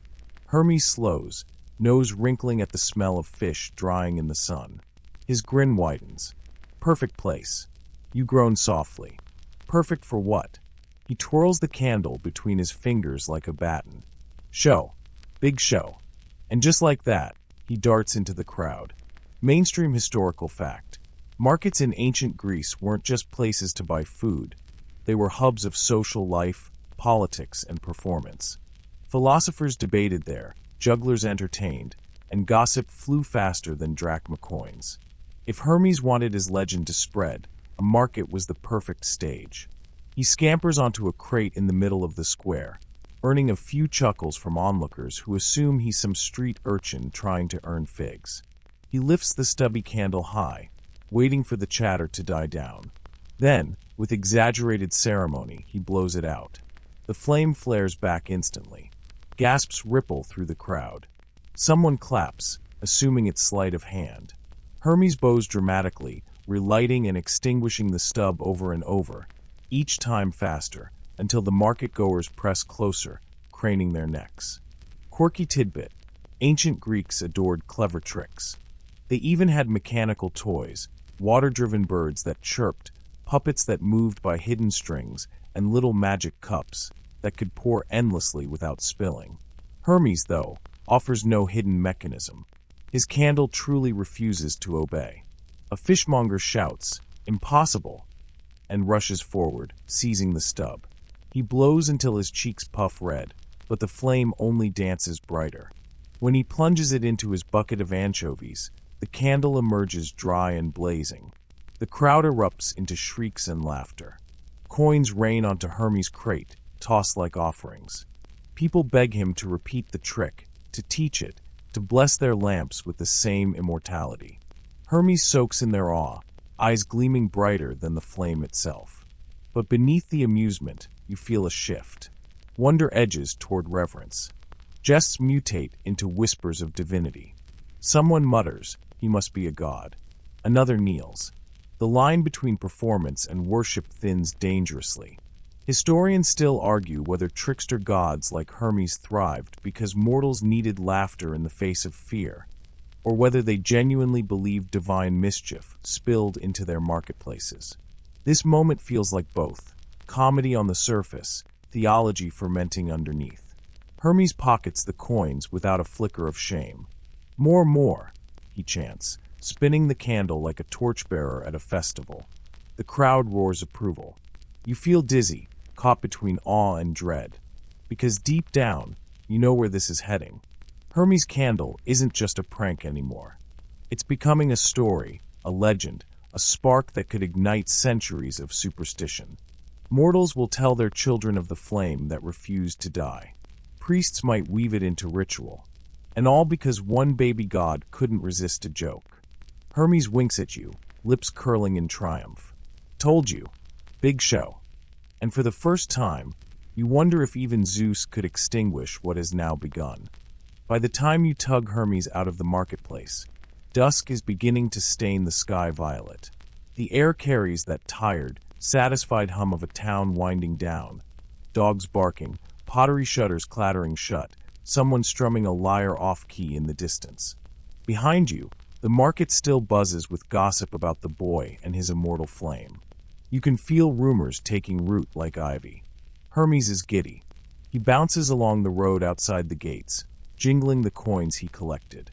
The candle stub pokes from his tunic like a sly grin. They love it. They tell story. Soon everyone know. His voice is small, piping, but there's a depth beneath it, a certainty that he's planted something bigger than himself. You trudge after him, muttering, "Bigger isn't always better." But Hermes only laughs, tossing one coin skyward and catching it again, the way a gambler fondles his luck. Mainstream historical fact: in the real festivals of Greece, fires played crucial roles. Torches were carried in races, flames lit sacrifices, and hearths blazed as symbols of unity. The idea of an unquenchable flame would have resonated deeply. It wasn't just entertainment. It could be mistaken for divine sanction. Hermes naturally leans into this. As night falls, he chooses a hilltop, sticks his candle upright in the soil, and blows on it once more. The stubborn flame bursts to life, glowing steadily against the gathering dark. From below, in the fields and scattered farmsteads, people look up and see the solitary fire flickering like a star fallen to earth. Soon voices drift up the slope. Farmers, shepherds, curious children. They gather around, whispering about omens. One man insists it's Apollo's blessing. Another swears it must be Hestia's gift. A woman gasps, "No, look, it's the trickster child from the market." She clutches her shawl tighter, eyes wide with reverence and fear. Quirky tidbit. In some rural Greek villages, if an unexplained fire appeared, people left offerings beside it, bread, milk, or even small figurines, to appease whatever spirit was thought responsible. Sure enough, a shepherd sets down a hunk of cheese at Hermes' feet, bowing awkwardly. Hermes beams, as though tribute were the most natural outcome of his prank. He pockets the cheese, giggling. "See, fire brings gifts." He gestures at you proudly, like a magician showing off his assistant. The crowd swells. Someone begins a chant, hesitant but spreading. "Sacred flame, sacred flame." Their voices weave together, echoing against the hillside, carrying toward the town. Torches appear on the path as more villagers climb to witness. You glance nervously skyward. If the other Olympians notice this gathering, things could spiral quickly. Apollo, in particular, might not find it funny that a toddler has hijacked his solar spotlight. Hermes, though, thrives. He struts around the candle, arms flung wide, pretending to conduct the crowd like a chorus. He lets them take turns trying to extinguish it, each failure fueling their awe. Every gasp, every kneel, every coin dropped onto the grass builds the myth higher. Historians still argue whether cults of minor flame deities existed in pockets of Greece, fading too quickly to leave solid evidence. Could a trick like Hermes' candle have seeded such worship? Watching tonight's scene, you wouldn't doubt it. Faith can sprout from laughter just as easily as from fear. The night thickens, stars pricking the velvet sky. The villagers, tired but entranced, begin drifting homeward, murmuring promises to tell neighbors, to return tomorrow, to leave more gifts. The hillside empties until only you and Hermes remain, bathed in the stubborn glow. He sits cross-legged by his candle, humming that nonsense tune again, coins jingling in his lap. His face is round, cherubic, and yet lit with something far older, sharper. You realize the trick candle isn't just a toy anymore. It's a symbol, and Hermes knows it. He leans toward you, whispering as though sharing a bedtime secret. Soon, not just town, whole world. And against the hush of night, the words sound less like a boast and more like a prophecy. The hilltop lies quiet after the villagers retreat, but Hermes is never still for long. He scoops up his candle, tucks it into his tunic, and darts off the slope like a foxlet on the scent of mischief. You groan, exhausted, but your feet follow anyway, because you know that if you don't, he'll set half of Greece on fire before breakfast. He heads not back toward Olympus, but deeper into the countryside. Olive groves spread in neat rows, their silver leaves whispering in the wind. The scent of crushed thyme clings to the air. Hermes pauses at the edge of a field where shepherds are gathering their flocks for the night. He watches with keen interest, eyes glinting in the moonlight. Mainstream historical fact. Shepherds were some of the most common figures in Greek daily life, their routines immortalized in poetry and painted on vases. Their lamps guided them through long nights guarding sheep from wolves. Fire wasn't just useful, it was survival. Hermes sees opportunity in that reliance. He tiptoes closer until he's among the sheep, who barely flinch at his presence. With a flourish, he pulls out the candle, lights it, and sets it on a nearby rock. The flame leaps alive, throwing orange across woolly backs. The sheep shift uneasily, bleeding. One shepherd notices first. He frowns, approaches, and tries to puff the flame out. No luck. He tries again, cupping his hands. The candle flares defiantly. Soon the other shepherds cluster around, murmuring. "Strange fire," one whispers. "Blessed fire," suggests another. Quirky tidbit. In some remote traditions, shepherds believed that unexpected flames in the fields were signs of Pan, the rustic god, who loved playing tricks at night. Sometimes they even sang songs to appease him. You can almost hear that echo here, though Pan is nowhere to be found, just Hermes barely suppressing giggles. The shepherds, bewildered but impressed, decide to carry the candle back to their camp. They treat it with reverence, placing it in the center of their circle, using it instead of their usual torches. It sputters and rebounds, the eternal guest at their fire. They tell each other it must be a gift from the gods, a charm against wolves. You sit nearby, watching Hermes rock back and forth, smug as a king. He whispers, "See? My fire keeps them safe." And for a moment, you realize he's not entirely wrong. Wolves circle the outskirts, their eyes gleaming, but none dare approach the strange, stubborn light. Historians still argue whether myths of protective flames, lamps that never died, hearths that could not be quenched, stem from real phenomena like naturally burning gas vents, or whether they were pure invention. Tonight, it feels like both, part geology, part trickster god with sticky fingers. The shepherds sing softly, their voices blending with the crackle of ordinary fires. But they keep glancing at Hermes' candle, as though it holds more weight, more mystery, than all the rest. They promise aloud to guard it through the night, to keep it alive for generations. Hermes beams, stretching out on the grass like a child satisfied after mischief. He cradles his hands behind his head, eyes closed, candle still glowing steadily beside him. "Told you," he murmurs, drifting towards sleep. "Whole world will know." You lie awake longer, watching the eternal flame flicker against the stars. Somewhere in the dark, wolves howl. The shepherds draw closer to the glow. And you begin to wonder if Hermes has stumbled not just into a prank, but into a role, guardian, innovator, unwitting founder of a tradition that will outlive the gods themselves. By morning, the shepherds are already spinning stories. They argue over who first saw the stubborn flame, each man eager to claim a brush with the divine. One insists he saw Hermes himself, though he describes him as taller, older, cloaked in shadow.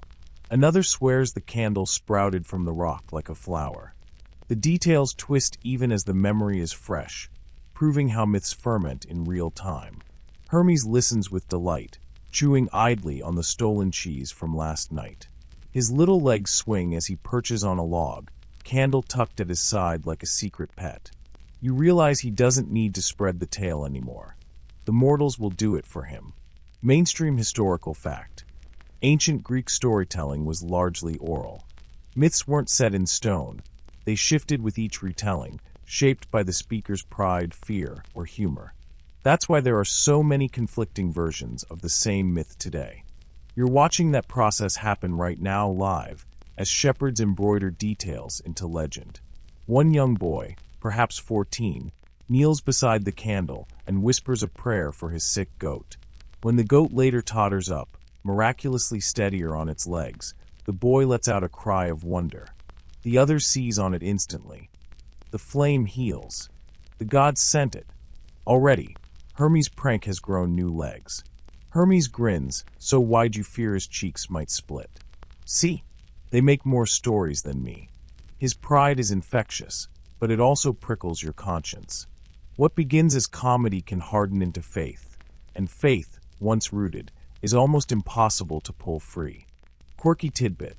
Some obscure records from Hellenistic times describe healing flames at rural shrines, where sick animals were walked around fires in circles as part of ritual cures.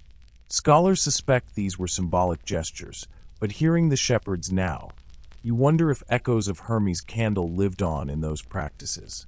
The shepherds decide to build a small stone ring around the candle, a makeshift altar to protect it from the wind. They begin leaving gifts, figs, bread, even a flask of wine. One man mutters about sending for a priest. Another insists they should guard it themselves, lest greedy neighbors steal their blessing. Hermes sprawls in the grass, giggling uncontrollably. He loves it, the chaos, the devotion, the way mortals scurry to organize around his joke. His wings flutter, kicking up tiny puffs of dust. He finally hops to his feet, announces grandly, "Fire mine. But fire yours too. Keep it safe." The shepherds bow their heads. They believe they've been entrusted with something sacred. You can almost hear the beginnings of liturgy forming in their murmured oaths. Historians still argue whether mythmakers invented gods first and rituals second, or whether odd rituals gave birth to gods retroactively. Tonight, the order seems clear. Hermes' prank birthed a ritual, and the ritual is already birthing belief. When Hermes finally tires of the attention, he snatches up the candle and trots off without warning. The shepherds shout, startled, some chasing briefly before giving up, muttering that the gods take back what they will. Already they're rewriting the ending. Perhaps the flame only visits, never stays, a blessing that cannot be caged. Hermes cackles as he sprints into the olive groves, candle blazing even in daylight. He looks over his shoulder, eyes alight. Told you. Bigger.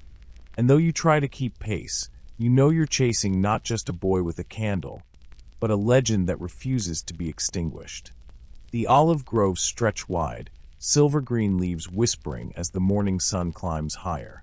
Hermes darts between trunks, wings fluttering at his ankles, leaving you breathless in pursuit. His laughter ricochets through the trees, a high, wild sound that makes the birds take flight. In his tiny hand, the candle burns as though it were immune to wind, wax refusing to drip.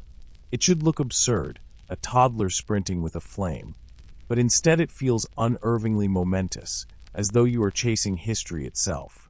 At last he collapses into the shade of a broad, knotted olive tree.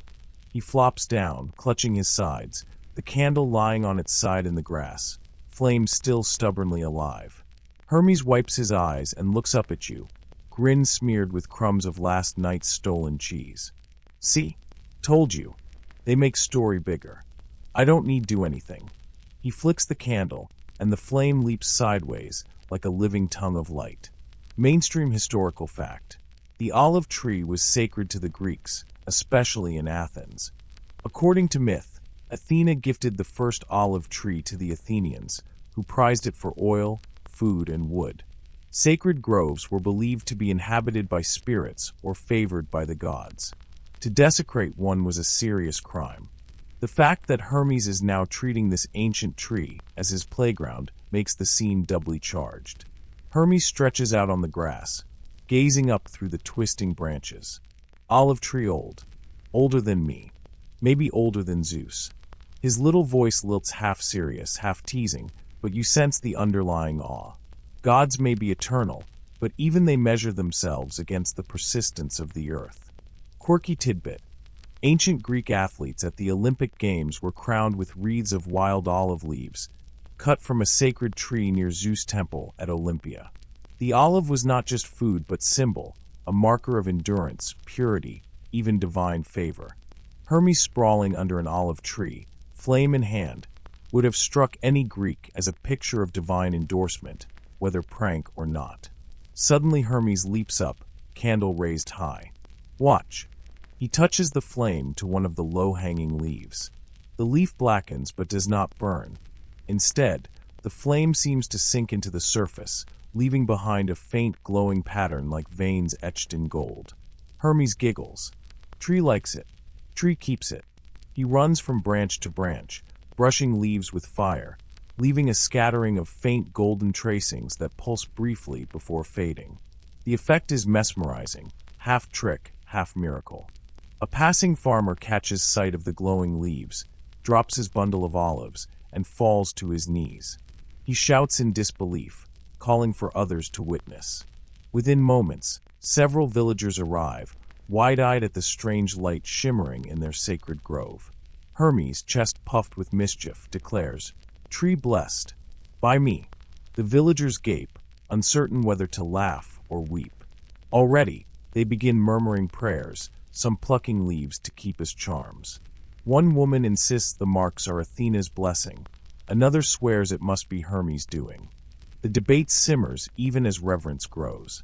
Mainstream historical fact. Competing attributions were common in Greek religion. The same site might be claimed as sacred to multiple gods, depending on who told the story. Shrines were shared, contested, or reinterpreted as political and religious needs shifted. What you're witnessing in the olive grove is exactly how such debates began. Ordinary people scrambling to define a phenomenon within their mythic framework. Hermes spins in a circle, candle raised like a torch. His eyes glitter as the villagers cluster closer, some pressing figs and honey into the grass before him as offerings. He accepts them grandly, though he is barely tall enough to see over the pile. His little fingers smear honey across his lips as he mutters through sticky laughter. Told you. Easy. Mortals make altar with no work. The villagers begin to chant softly, improvising hymns, half prayer, half folk song. Their voices weave through the grove, slow and rhythmic, as though they are soothing the tree itself. You realize with a shiver that something has shifted. The candle is no longer just a prank, nor a shepherd's tale. It is on the cusp of becoming liturgy.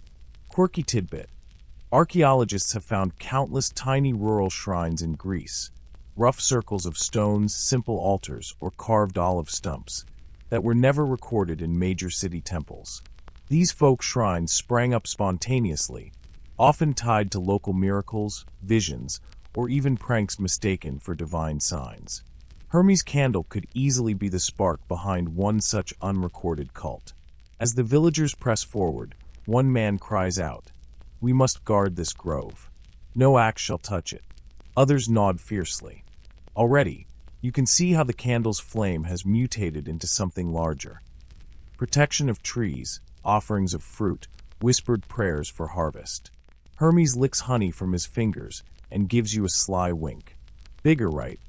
He seems less a child and more a conductor of chaos, pulling mortals into a story they'll carry long after the flame has moved on. And you realize with a slow, unsettling certainty, Hermes doesn't just play tricks for fun. He plays with history itself, and the olive tree is only his latest stage. The grove hums with voices, but it isn't just mortals anymore. The air thickens, the branches creak as though something vast leans closer to listen. Hermes, still sticky-fingered from stolen honey, struts across the grass as though he owns not only the tree but the sunlight filtering through it. You trail behind, heart thudding, because even though this childlike god wears mischief on his face, you know the stakes have shifted. A thunderclap rattles the leaves though the sky remains cloudless. The villagers scatter, dropping baskets of olives and figs as they flee. Only Hermes stays put, unblinking, the stubborn candle flame glowing steady in his hand. Then, like a mountain leaning down to inspect an ant, Zeus himself arrives, not in a full blaze of lightning, but in a rolling presence that makes your ears ache. His form is massive, shimmering in and out of focus, eyes bright as molten gold. He looks down at Hermes, at the flame, then at you, as though you too are complicit in this trick. "Little son," Zeus rumbles, his voice like distant earthquakes. "What is this flame that will not die?" Hermes shrugs, all innocence. "Just candle." He twirls it, the flame bending sideways, but refusing to snuff out. "Blow, father." "Try." Zeus leans down, his breath the gale of storms. Leaves rip and scatter across the grove.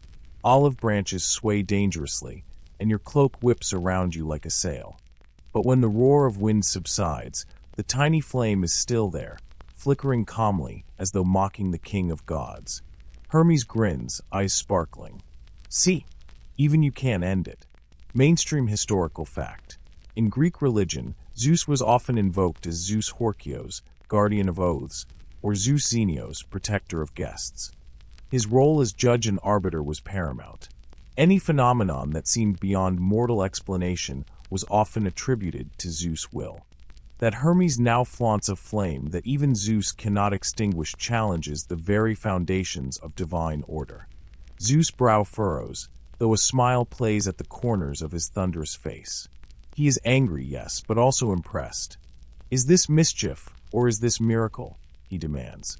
Before Hermes can answer, Hera steps forward from behind her husband, face sharp as polished marble.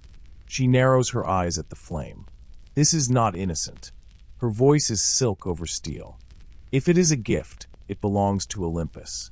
If it is a curse, it must be snuffed before mortals worship it. The villagers, peeking nervously from behind olive trunks, begin whispering prayers. Some kneel toward Zeus, others toward Hermes, torn between reverence and fear.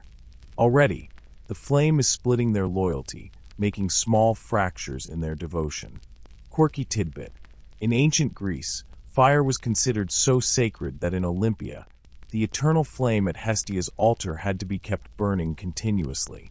If it went out, It was a major ritual failure requiring elaborate purification rites. By showing a fire that cannot be extinguished, Hermes is inverting the sacred order.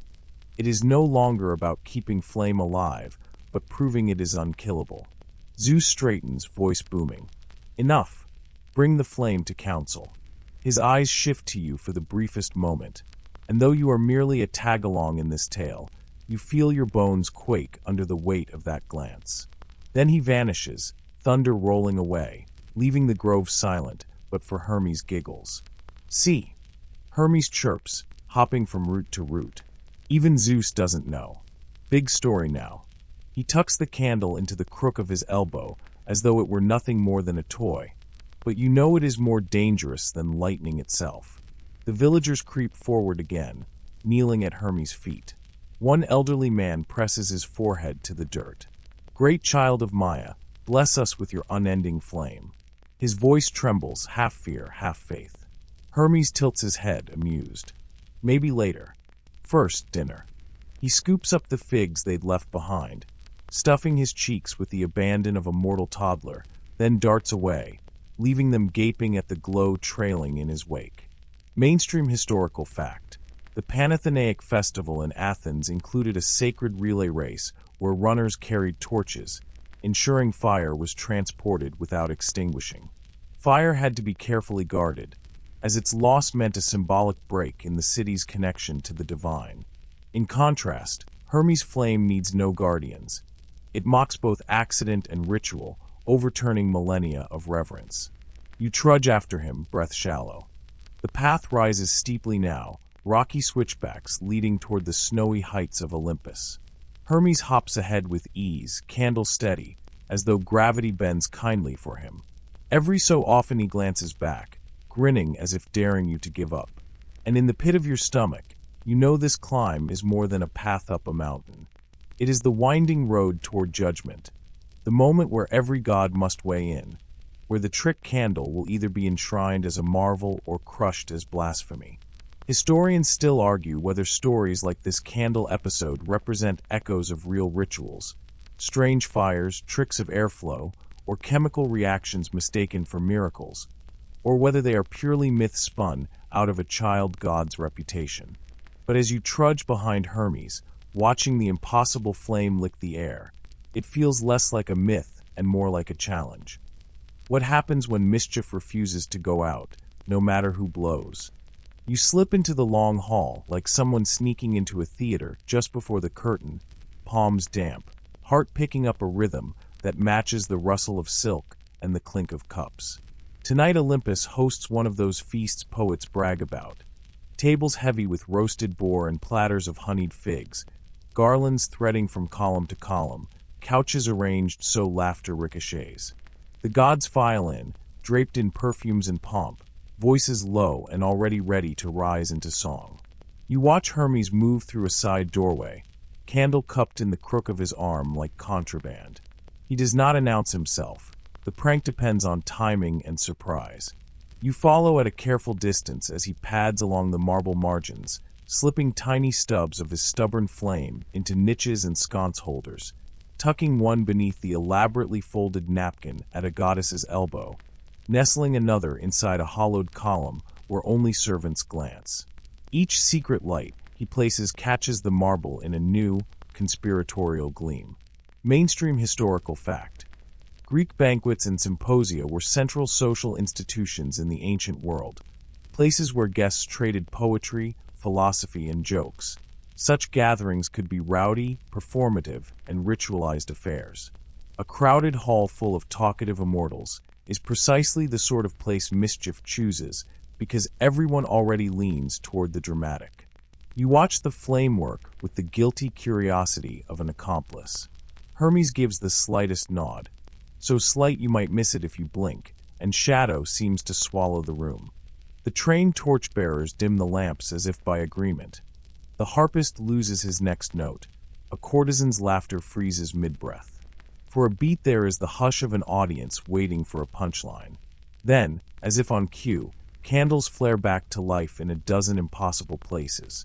A grand chandelier that had been snuffed erupts into 100 tiny suns. A sconce beneath Hera's elbow blooms into a stubborn ember that keeps reigniting even as she waves a jeweled fan. The brazier near Zeus' foot refuses to stay dark, sparks stuttering like a cheeky laugh. Gasps ripple, then nervous tittering. A satyr whoops, a poet calls it omen. A young demigod insists the fates themselves must be in on the joke.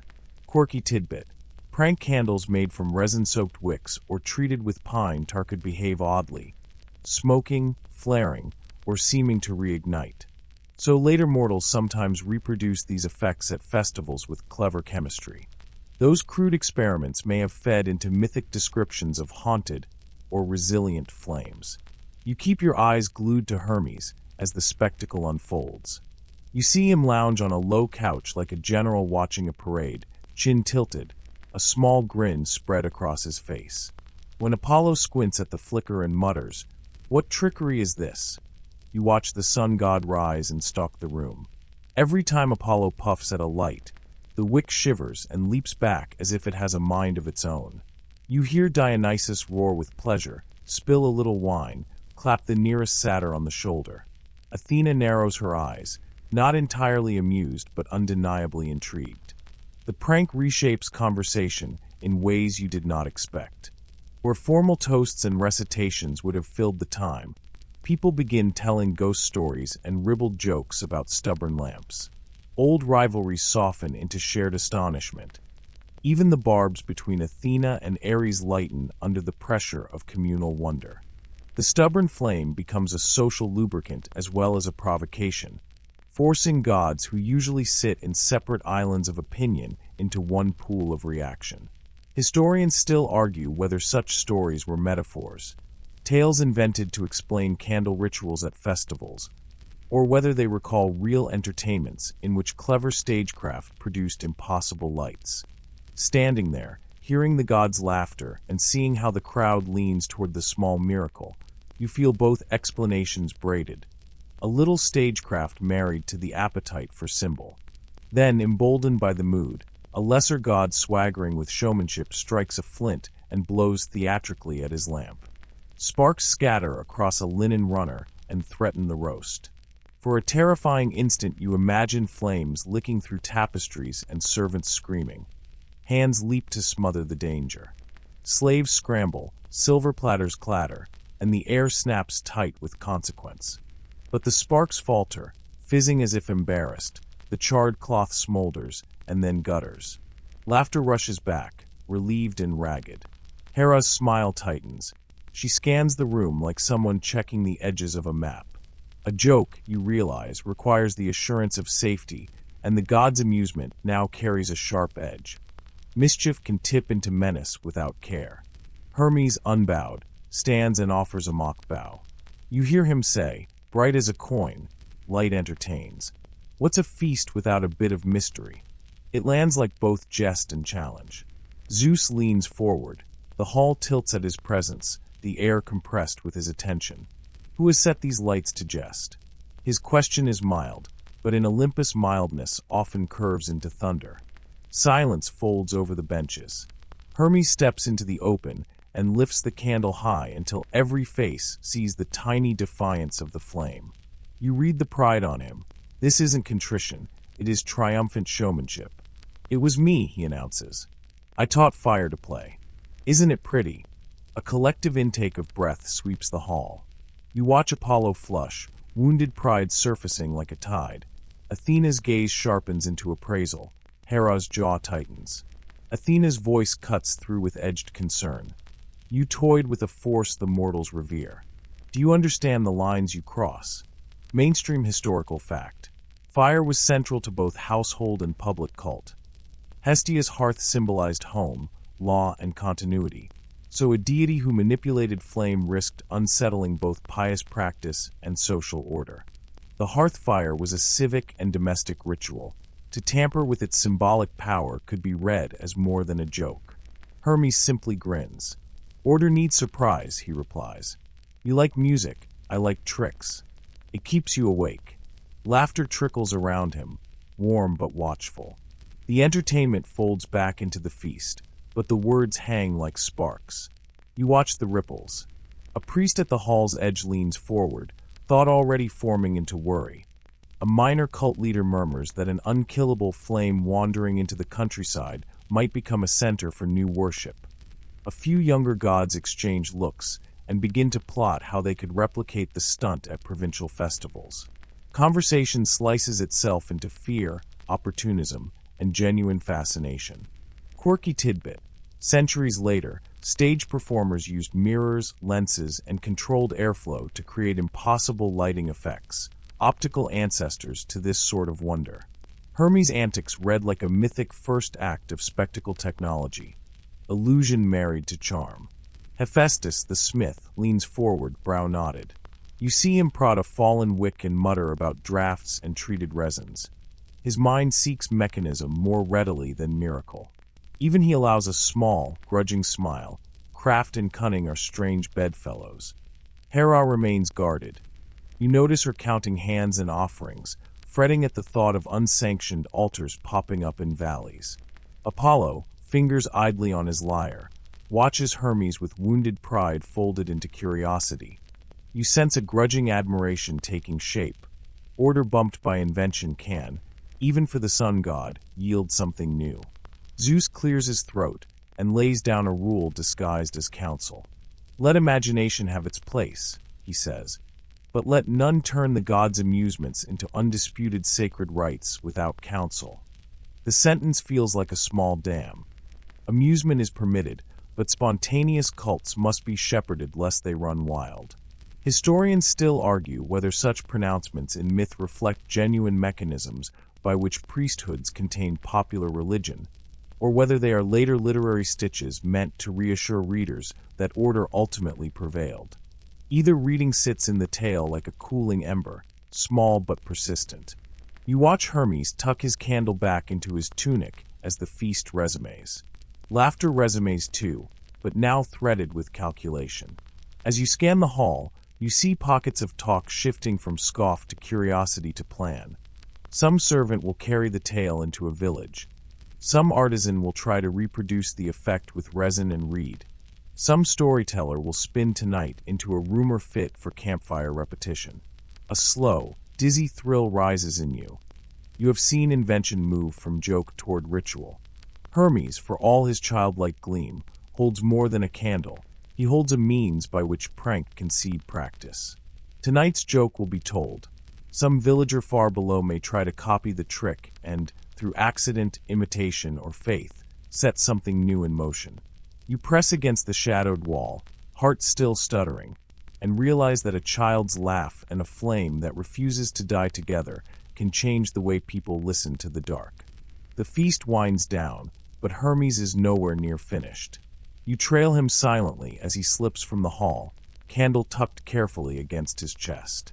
The corridors of Olympus stretch on, marble floors cool beneath your feet, columns towering like silent sentinels. A faint scent of honey and roasting boar lingers, mixing with the ever-present perfume of the gods. You feel the hush of anticipation. Hermes always performs best when no one expects it. He pauses in a small gallery, one of those hidden nooks where the mortals never tread. The walls are lined with painted panels, depictions of heroes, monsters, and long-forgotten rituals. Hermes crouches by a low pedestal and sets the candle down. The flame immediately bounces upright, as if eager to explore the gallery on its own. Mainstream historical fact. Greek temples and palaces often contained side chapels or gallery spaces where votive offerings and mythic depictions were stored. These areas were both private and sacred, allowing priests, and occasionally favored mortals or minor gods, to interact with representations of divine events in more intimate ways. Hermes stretches his arms wide and begins a slow dance around the candle, tiny feet padding softly over the marble. The flame flares and dips in rhythm with his movement, shadows leaping across painted panels. He laughs as he twirls, and you realize it isn't just a prank anymore. It's a performance, a tiny theater where flame and trickster play off each other. Quirky tidbit. Some accounts from later antiquity describe living light performances in temples where specially treated wicks, oils, and reflective surfaces created the illusion of dancing fire. In the world of Hermes, the effect is real, unpredictable, and entirely magical. The gallery seems to come alive with the glow. Figures in the murals appear almost to move, their painted eyes catching the light in uncanny ways. A hero raises his spear, a nymph tilts her head, and for a heartbeat you wonder if Hermes' candle has slipped the bounds of mortals' imagination into something more. You notice that the flame's influence is subtle but unmistakable. The marble floor shimmers slightly where its light touches. Even the distant corridors seem warmer, infused with a golden pulse.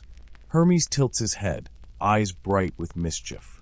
"See, even walls like my fire," he whispers.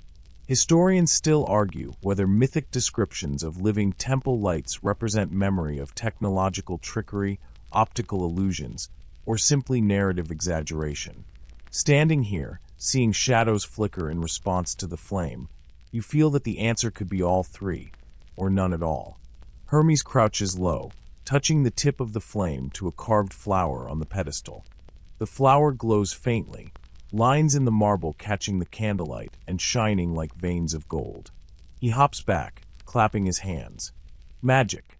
Magic!" he shouts, voice echoing through the hall. The thrill of mischief and artistry combined is dizzying. You catch your reflection in the polished floor, wide-eyed, breathing shallow, caught between awe and anxiety. Hermes notices, winks, and waggles a finger. "Don't blink. You might miss it." A soft noise drifts in from the next chamber. Perhaps a guard, perhaps a curious demigod. Hermes freezes for a moment, then grins. "More audience," he says, adjusting the candle so that its light arcs toward the doorway like an invitation. You hold your breath as a figure steps forward, eyes widening at the flame's defiance. This is the magic of the trick candle. It draws attention without asking, seduces without command, transforms observers into witnesses and participants in something larger than themselves. You realize that Hermes' little fire is teaching a fundamental truth about attention, belief, and wonder. Quirky tidbit: some ancient ritual texts hint at enchanting lights used to inspire awe, though the exact materials or techniques are lost. Here, in real time, you see the origin story of such phenomena. A child god and a stubborn flame creating reverence out of pure playfulness. Hermes spins, flame tracing circles in the air, and you understand that each flicker carries possibility. Of myth, of worship, of new stories to travel from Olympus to mortal lands. His laughter fills the gallery, the candle leaps higher, and the walls hum with golden echoes. Mainstream historical fact: religious rituals often evolved from small acts or local curiosities. A flickering lamp or a persistent flame might inspire shrines, cults, or oral traditions. Hermes' playful defiance is a microcosm of this process, showing how myth can emerge from the smallest spark. As you watch him, you feel that you're not just following a prank, you're observing the creation of legend. The flame refuses to die, and in its light, the gallery, the gods, and even you are transformed. Hermes laughs one last time before gathering the candle and hopping onto a windowsill, peering out at Olympus sprawling below. "Next," he says, eyes gleaming, "we take it to the skies." And in that moment, you realize the trick candle is no longer just a joke. It is a herald, a spark of mischief and divinity that refuses to be contained. Hermes bursts out of the gallery, candle clutched tight, and the corridors of Olympus blur beneath his flying feet. You stumble after him, breath rasping, heart pounding like a drumbeat in the quiet marble halls. Each step echoes, a metronome keeping time with your panic, because wherever Hermes carries that flame, chaos follows. And you know the gods won't always be entertained. The courtyard spreads open before you, pools of moonlight silvering the stone. Shadows stretch long and ominous, but Hermes barely notices. He dances along the edges, candle held high, wings flicking in the soft night breeze. The flame reflects in the polished tiles, a dancing twin that refuses to bow. Birds stir in nearby trees, startled into flight by the brilliance. You keep a careful distance, trying not to trip over ornamental fountains or scattered statues of minor divinities. Mainstream historical fact. Temples and palaces of the Greek gods were adorned with elaborate courtyards and fountains, often designed to create visual drama and ceremonial procession routes. Even in myth, courtyards were staging grounds for divine encounters, competitions, or tricks, making this flight a perfect amphitheater for Hermes' antics. He pauses at the base of a grand staircase, eyes glinting.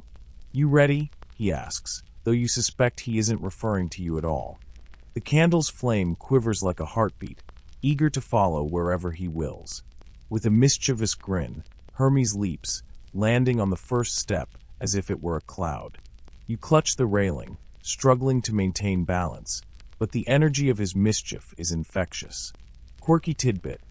Ancient Greek staircases and terraces were sometimes designed with acoustics in mind, so that footsteps, whispers, or songs could carry farther. Hermes' dance seems to take advantage of this unintentionally. Each movement amplifies the thrill, letting the candlelight and shadow perform a duet for any hidden observers. He ascends faster than seems possible for a child, or anyone really. The candle, still alight, casts light against frescoes of heroes and monsters. The illumination transforms them, painting swords, shields, and creatures with golden vitality. Even the static marble seems animated by this tiny, stubborn flame. You realize, not for the first time, that Hermes' trick is as much about perception as fire. Historians still argue whether myths of divine trickery in sacred spaces reflect literal stories or symbolic metaphors for political, religious, or social disruption. You feel the argument vibrate in the air as you climb. Chaos and reverence folding together like fabric, inseparable. Hermes pauses at the balcony, the wind teasing his hair and fluttering the edges of his tunic. Below, Olympus sprawls under moonlight, serene yet aware of the small revolution underway in its skies. The flame dances, casting golden ribbons over statues of gods who slumber in the night, or pretend to. You can almost hear their thoughts: amusement, annoyance, admiration, calculation. He leans forward, eyes twinkling. Up here it's bigger. Everyone can see. He lifts the candle higher, and the flame leans with the breeze, bending as if acknowledging its master.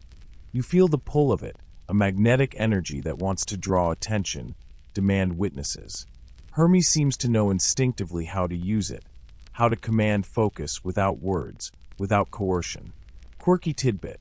In later Hellenistic festivals, pyrotechnics and elevated torches were used to create awe and spectacle.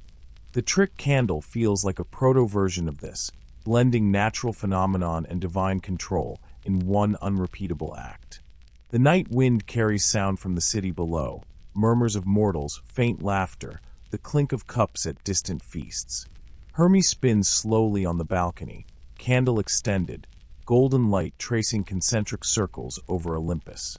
Even the constellations above seem to flicker in sympathy, as if acknowledging this child's small, audacious defiance. Mainstream historical fact. Fire rituals in high places were often considered communicative acts, reaching gods, spirits, or distant settlements. Signal fires, torch races, and sacred blazes connected communities and reinforced mythic narratives. Hermes' flame is performing this ancient function, yet on a scale and with a whimsy that mortals and gods alike could scarcely anticipate. You inch closer to the balcony edge, terrified and exhilarated, watching how the tiny flame transforms space. Each gust of wind, each whisper of air between the columns, interacts with it unpredictably. The candle's light stretches, shrinks, dances in time with Hermes' laughter. He lifts it toward the sky, eyes wide and defiant, as though challenging even Zeus himself.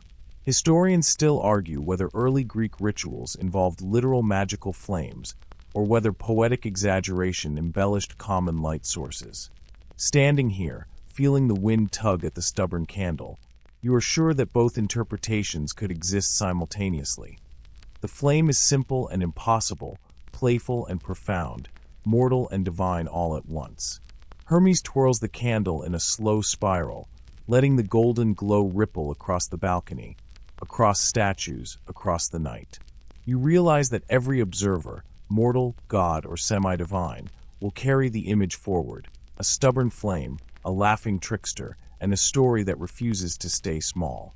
The balcony empties behind you as Hermes spins again, light cutting through the darkness like a beacon. He leans toward the edge, whispering to the stars.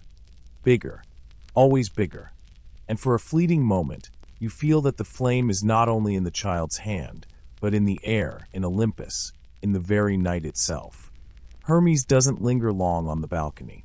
With a nimble leap, he drops down to the terraced gardens below, candle still burning steadfastly in his small hands. You follow as best you can, stepping lightly over flowering hedges and creeping vines, afraid that even a misstep could shatter the fragile balance of his prank. The garden smells of jasmine and crushed herbs, a scent that makes your chest tighten with the sweetness of summer nights and the thrill of impossible things. The flame flares as Hermes crouches near a marble fountain.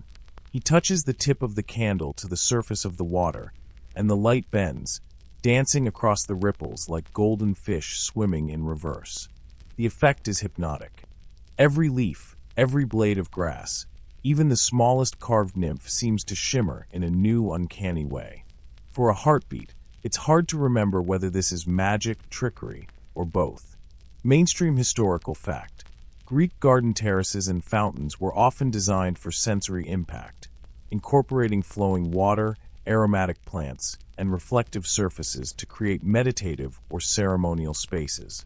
Light, whether from torches or candles, was a crucial element in these designs, intentionally or by accident. Hermes' antics highlight just how potent illumination could be when imagination was applied. Hermes giggles, crouching to blow on the candle lightly. The flame stretches and dips like it's alive, clinging stubbornly to life even as the wind shifts. You notice the shadows it casts, how they ripple across sculpted vines and statues of minor deities. The garden has transformed into a stage, the candle its protagonist, and Hermes the unchallenged director of this chaotic play. Quirky tidbit: some ancient accounts described ritual lights being used in gardens to create illusions or entertain visitors during festivals, though evidence is sparse. The effect often bordered on theatrical, and it seems that Hermes' candle is an early, unrecorded version of these sensory manipulations. He steps lightly across stepping stones, scattering golden reflections across the water, and whispers, "Even still it grows. Everywhere I go." His voice is small but full of wonder. The flame reflects in his eyes, mirroring the curiosity and audacity that have carried him this far. You begin to see that the trick candle is more than a simple mischief. It is an extension of Hermes himself, a physical manifestation of cleverness, charm, and chaos. The gods watching from terraces above remain silent, their presence palpable even when unseen. Athena leans against a column, arms crossed, studying the performance with keen interest. Apollo's brow is furrowed, irritation and admiration mingling as he notices how the flame refuses to obey any of their interventions. Even Hera lingers in shadow, hands clasped, lips pressed tight. Zeus, somewhere beyond the trees, rumbles softly, a storm contained within a whisper. Historians still argue whether such myths represent actual events, allegorical lessons, or both simultaneously. Seeing the interplay of light, space, and audience in real time, you understand why storytellers might embellish. A simple candle can, in mythic terms, become an agent of divine revelation. Hermes crouches beside a small fountain basin, cupping the flame to reflect in the water. The mirrored light stretches, doubling and tripling in impossible ways. He whispers, almost conspiratorially, "See? Now they can't just follow me. They follow the light too." You realize that the candle has become a beacon, drawing attention not just to Hermes' mischief, but to the spaces it touches, the gardens, the statues, the night itself. A group of nymphs, drawn by curiosity, tiptoe closer. They murmur, half fear, half fascination. Hermes waves at them, inviting participation, and they copy his gestures, tracing imaginary patterns over the water with their fingers. The light responds, bending and twisting as if delighting in the collaboration. Quirky tidbit: many Greek myths celebrate interactions between gods and nymphs in natural spaces, often attributing the formation of reflective pools, fountains, and illuminated clearings to divine intervention.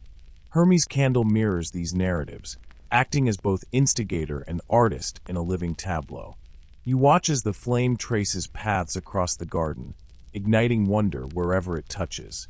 The trick candle has evolved from a prank into a tool of enchantment, capable of influencing perception, sparking imagination, and turning a simple terrace into a theater of divine possibility. Hermes beams, satisfied, and you can't help but smile, though your chest still pounds with the thrill of being swept along by a godchild's audacious experiment. Mainstream historical fact.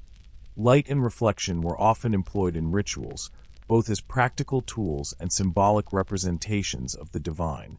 A persistent, unpredictable flame in a sacred or semi-sacred space could easily become the centerpiece of legend, inspiring rituals that outlasted any single witness. As the night deepens, Hermes finally rises and lifts the candle. "Time to move," he announces, eyes gleaming. "Next stop, everywhere else." And in that moment, you realize the trick candle is no longer simply a joke, a spark, or even a symbol. It has become a vector for stories, faith, and mischief, traveling with Hermes across Olympus, mortal lands, and the edge of imagination itself. Hermes leaps from the garden terrace, candle still steadfast in his hand, and you follow, careful not to trip over vines or stray fountains. The night air is cool against your skin, scented with the mingling perfumes of jasmine, herbs, and the faint metallic tang of marble. Each step you take echoes like a drumbeat, but Hermes moves as if gravity barely matters. His laughter flits ahead of you, teasing, daring, impossible to catch. He heads toward the outer ramparts of Olympus, where the mortal world spreads below, silver rivers winding through darkened valleys. The candle burns as though defying both wind and distance, tiny yet radiant against the vast expanse. You pause for a moment to watch, heart lifted and weighed down simultaneously by awe and fear. The flame's light seems to call to the sleeping villages below, an invitation, a promise, a challenge. Mainstream historical fact. Signal fires were a critical tool in ancient Greece, used for relaying messages across mountains and valleys. These fires were practical, but also deeply symbolic, messengers of both warning and celebration. Hermes' candle, in its small, defiant brilliance, mirrors this practice, though its magic is far beyond mundane communication. Hermes crouches at the edge of the rampart and holds the flame up, letting the wind tug at it. The candle resists, flickering but unwavering. Below, you can almost see the mortals stir in their sleep, a subtle awareness of something extraordinary brushing the edges of their dreams. The flame, though small, becomes a beacon bridging divine and human realms. Quirky tidbit. In some obscure Greek traditions, wandering flames were believed to guide lost travelers, protect flocks, or indicate the presence of spirits. Hermes' trick candle embodies all these roles simultaneously, a playful talisman that bends reality while charming both gods and mortals. He skips along the ramparts, leaving trails of light that shimmer across stone and shadow. You realize that every surface touched by the candle gains a strange energy, a fleeting magic that imprints itself upon memory. Even the constellations above seem to lean closer, stars catching the golden reflection and winking as if complicit in the mischief. The candle becomes a storyteller in its own right, weaving paths through the night.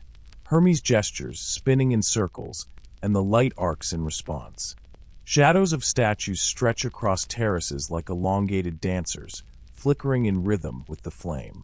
You can almost hear whispers from the past, priests, mortals, and minor deities recalling moments when impossible lights transformed ordinary nights into legend. Historians still argue whether accounts of divine lights reflect natural phenomena, early pyrotechnics, or pure myth-making. Watching Hermes now, you realize the ambiguity is part of the point. The flame exists in the space between possibility and imagination, too magical to quantify, too persistent to dismiss. Hermes pauses near a high balcony overlooking the mortal world. "Time to give them a story they'll never forget," he says, eyes glinting. He holds the candle aloft, letting the breeze play with its flame, which stretches and bends like a living creature. From below, distant fires twinkle faintly, ordinary hearths and lamps, now dwarfed by this small, audacious spark. Quirky tidbit. Some scholars suggest that myths of wandering, indestructible flames may have originated from natural phenomena such as swamp gas or phosphorescent minerals, later woven into stories about divine trickery or protection. Hermes' candle echoes these ancient mysteries while turning them into artful mischief. The gods watching from nearby terraces murmur among themselves. Athena tilts her head, calculating, while Apollo seems torn between irritation and awe. Even Hera softens slightly, lips pressed tight, but eyes reflecting cautious fascination.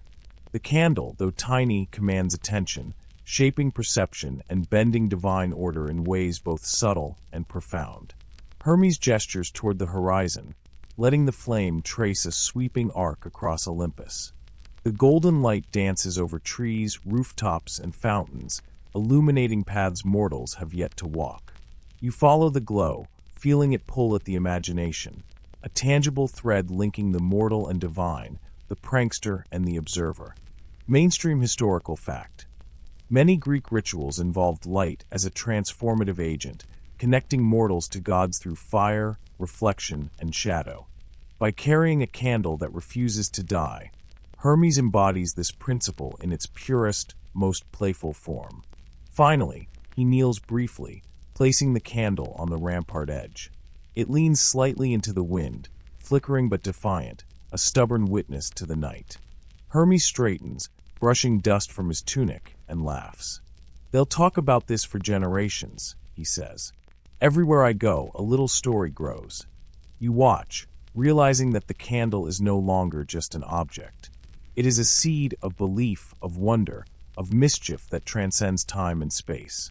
As Hermes lifts it once more, preparing to dash toward the next stage of his journey, you feel the weight of myth forming around a single, tiny flame that refuses to be forgotten. Hermes darts along the ramparts one last time, candle flickering against the cool night wind, and you struggle to keep pace, lungs burning, mind spinning from the sheer audacity of it all. Olympus stretches before you like a sleeping giant, terraces and fountains glimmering in the faint moonlight, shadows stretching and retreating as the candle moves. You realize, with a mix of awe and exhaustion, that the child god is turning the entire palace into a stage, each step a brushstroke, each flicker a note in a symphony of mischief. Mainstream historical fact. In Greek mythology, Olympus was both a literal and symbolic space, a home for gods and a representation of divine authority. Its terraces, halls, and courtyards were designed to inspire reverence and awe. Hermes' antics test that very structure, bending its symbolism with playful defiance. He leaps down to a lower terrace, candle held high, and the light arcs across statues, plants, and fountains. Even distant echoes of mortal villages seem to catch the glow, as if the flame itself knows no bounds.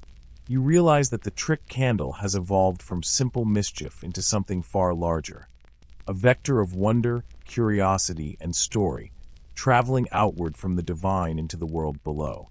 Hermes pauses, kneeling beside a small reflective pool. He dips the flame close enough that it touches the water's surface without extinguishing, and the reflection multiplies, creating dozens of miniature flames that ripple and shimmer. You kneel beside him, heart pounding, and watch as the light seems to dance independently, a chorus of golden sparks echoing Hermes' laughter. Quirky tidbit.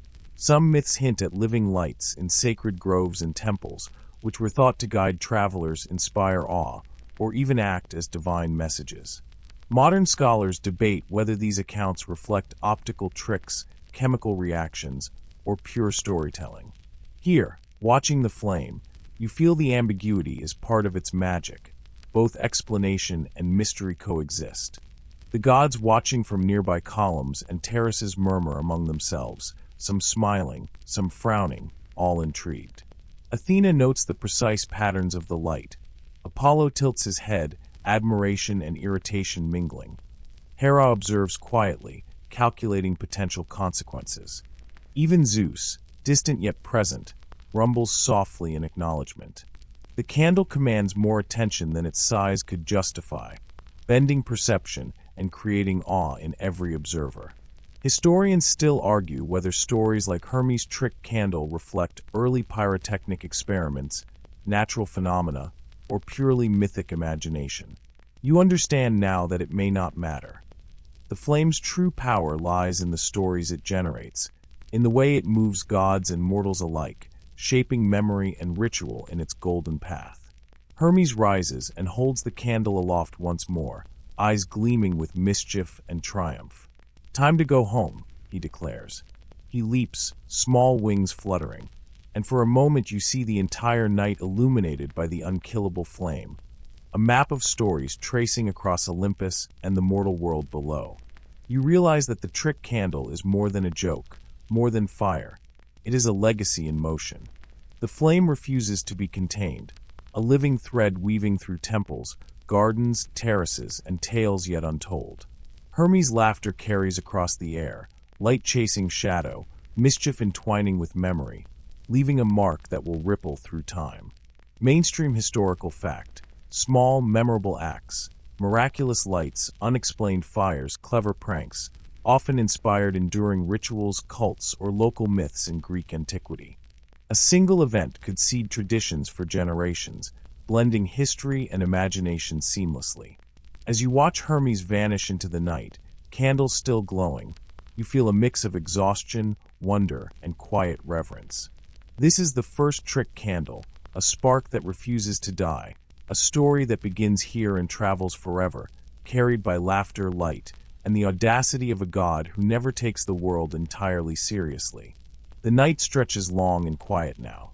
You settle on a soft patch of grass, eyes tracing the final glimmers of the candle, faint golden threads fading into the darkness. Your breathing slows, muscles relaxing, mind swimming in the gentle afterglow of mischief and wonder. The air is still, scented with olive leaves, jasmine, and distant smoke from fires that mark the mortal world far below. You feel a warmth in your chest, not from the candle itself, but from the memory of it, small, stubborn, defiant. Hermes' laughter echoes softly, carried on the breeze, reminding you that stories, like flame, can leap from hand to hand, heart to heart, generation to generation. Even as the night deepens, you sense that the mischief is not over. It lives on quietly in memory, in imagination, in every retelling. The world feels gentle now, expansive, filled with possibility. Stars wink overhead, indifferent yet companions to your reverie. You imagine the olive groves, the gallery, the terraces, the gardens, all glowing faintly in the echo of the candle's path, a mosaic of light and laughter imprinted in time. There is a softness in the air, a lull, a reassurance. Even chaos has its rhythm, even mischief has its poetry. The flame that refused to die has done its work. It has carried wonder into hearts, nudged mortals and gods alike toward awe, and left behind a quiet sense of connection, of continuity, of story. You close your eyes, letting the golden glow settle behind your eyelids. Your pulse slows, your mind drifts, and you carry with you a single stubborn spark, a reminder that magic, laughter, and curiosity are never truly extinguished. Tonight, the candle burns in memory alone, lighting the corners of your imagination with a soft, endless glow. And now, as your eyelids grow heavy, you feel it, the comforting truth that even the smallest spark, when tended with care and wonder, can illuminate the world.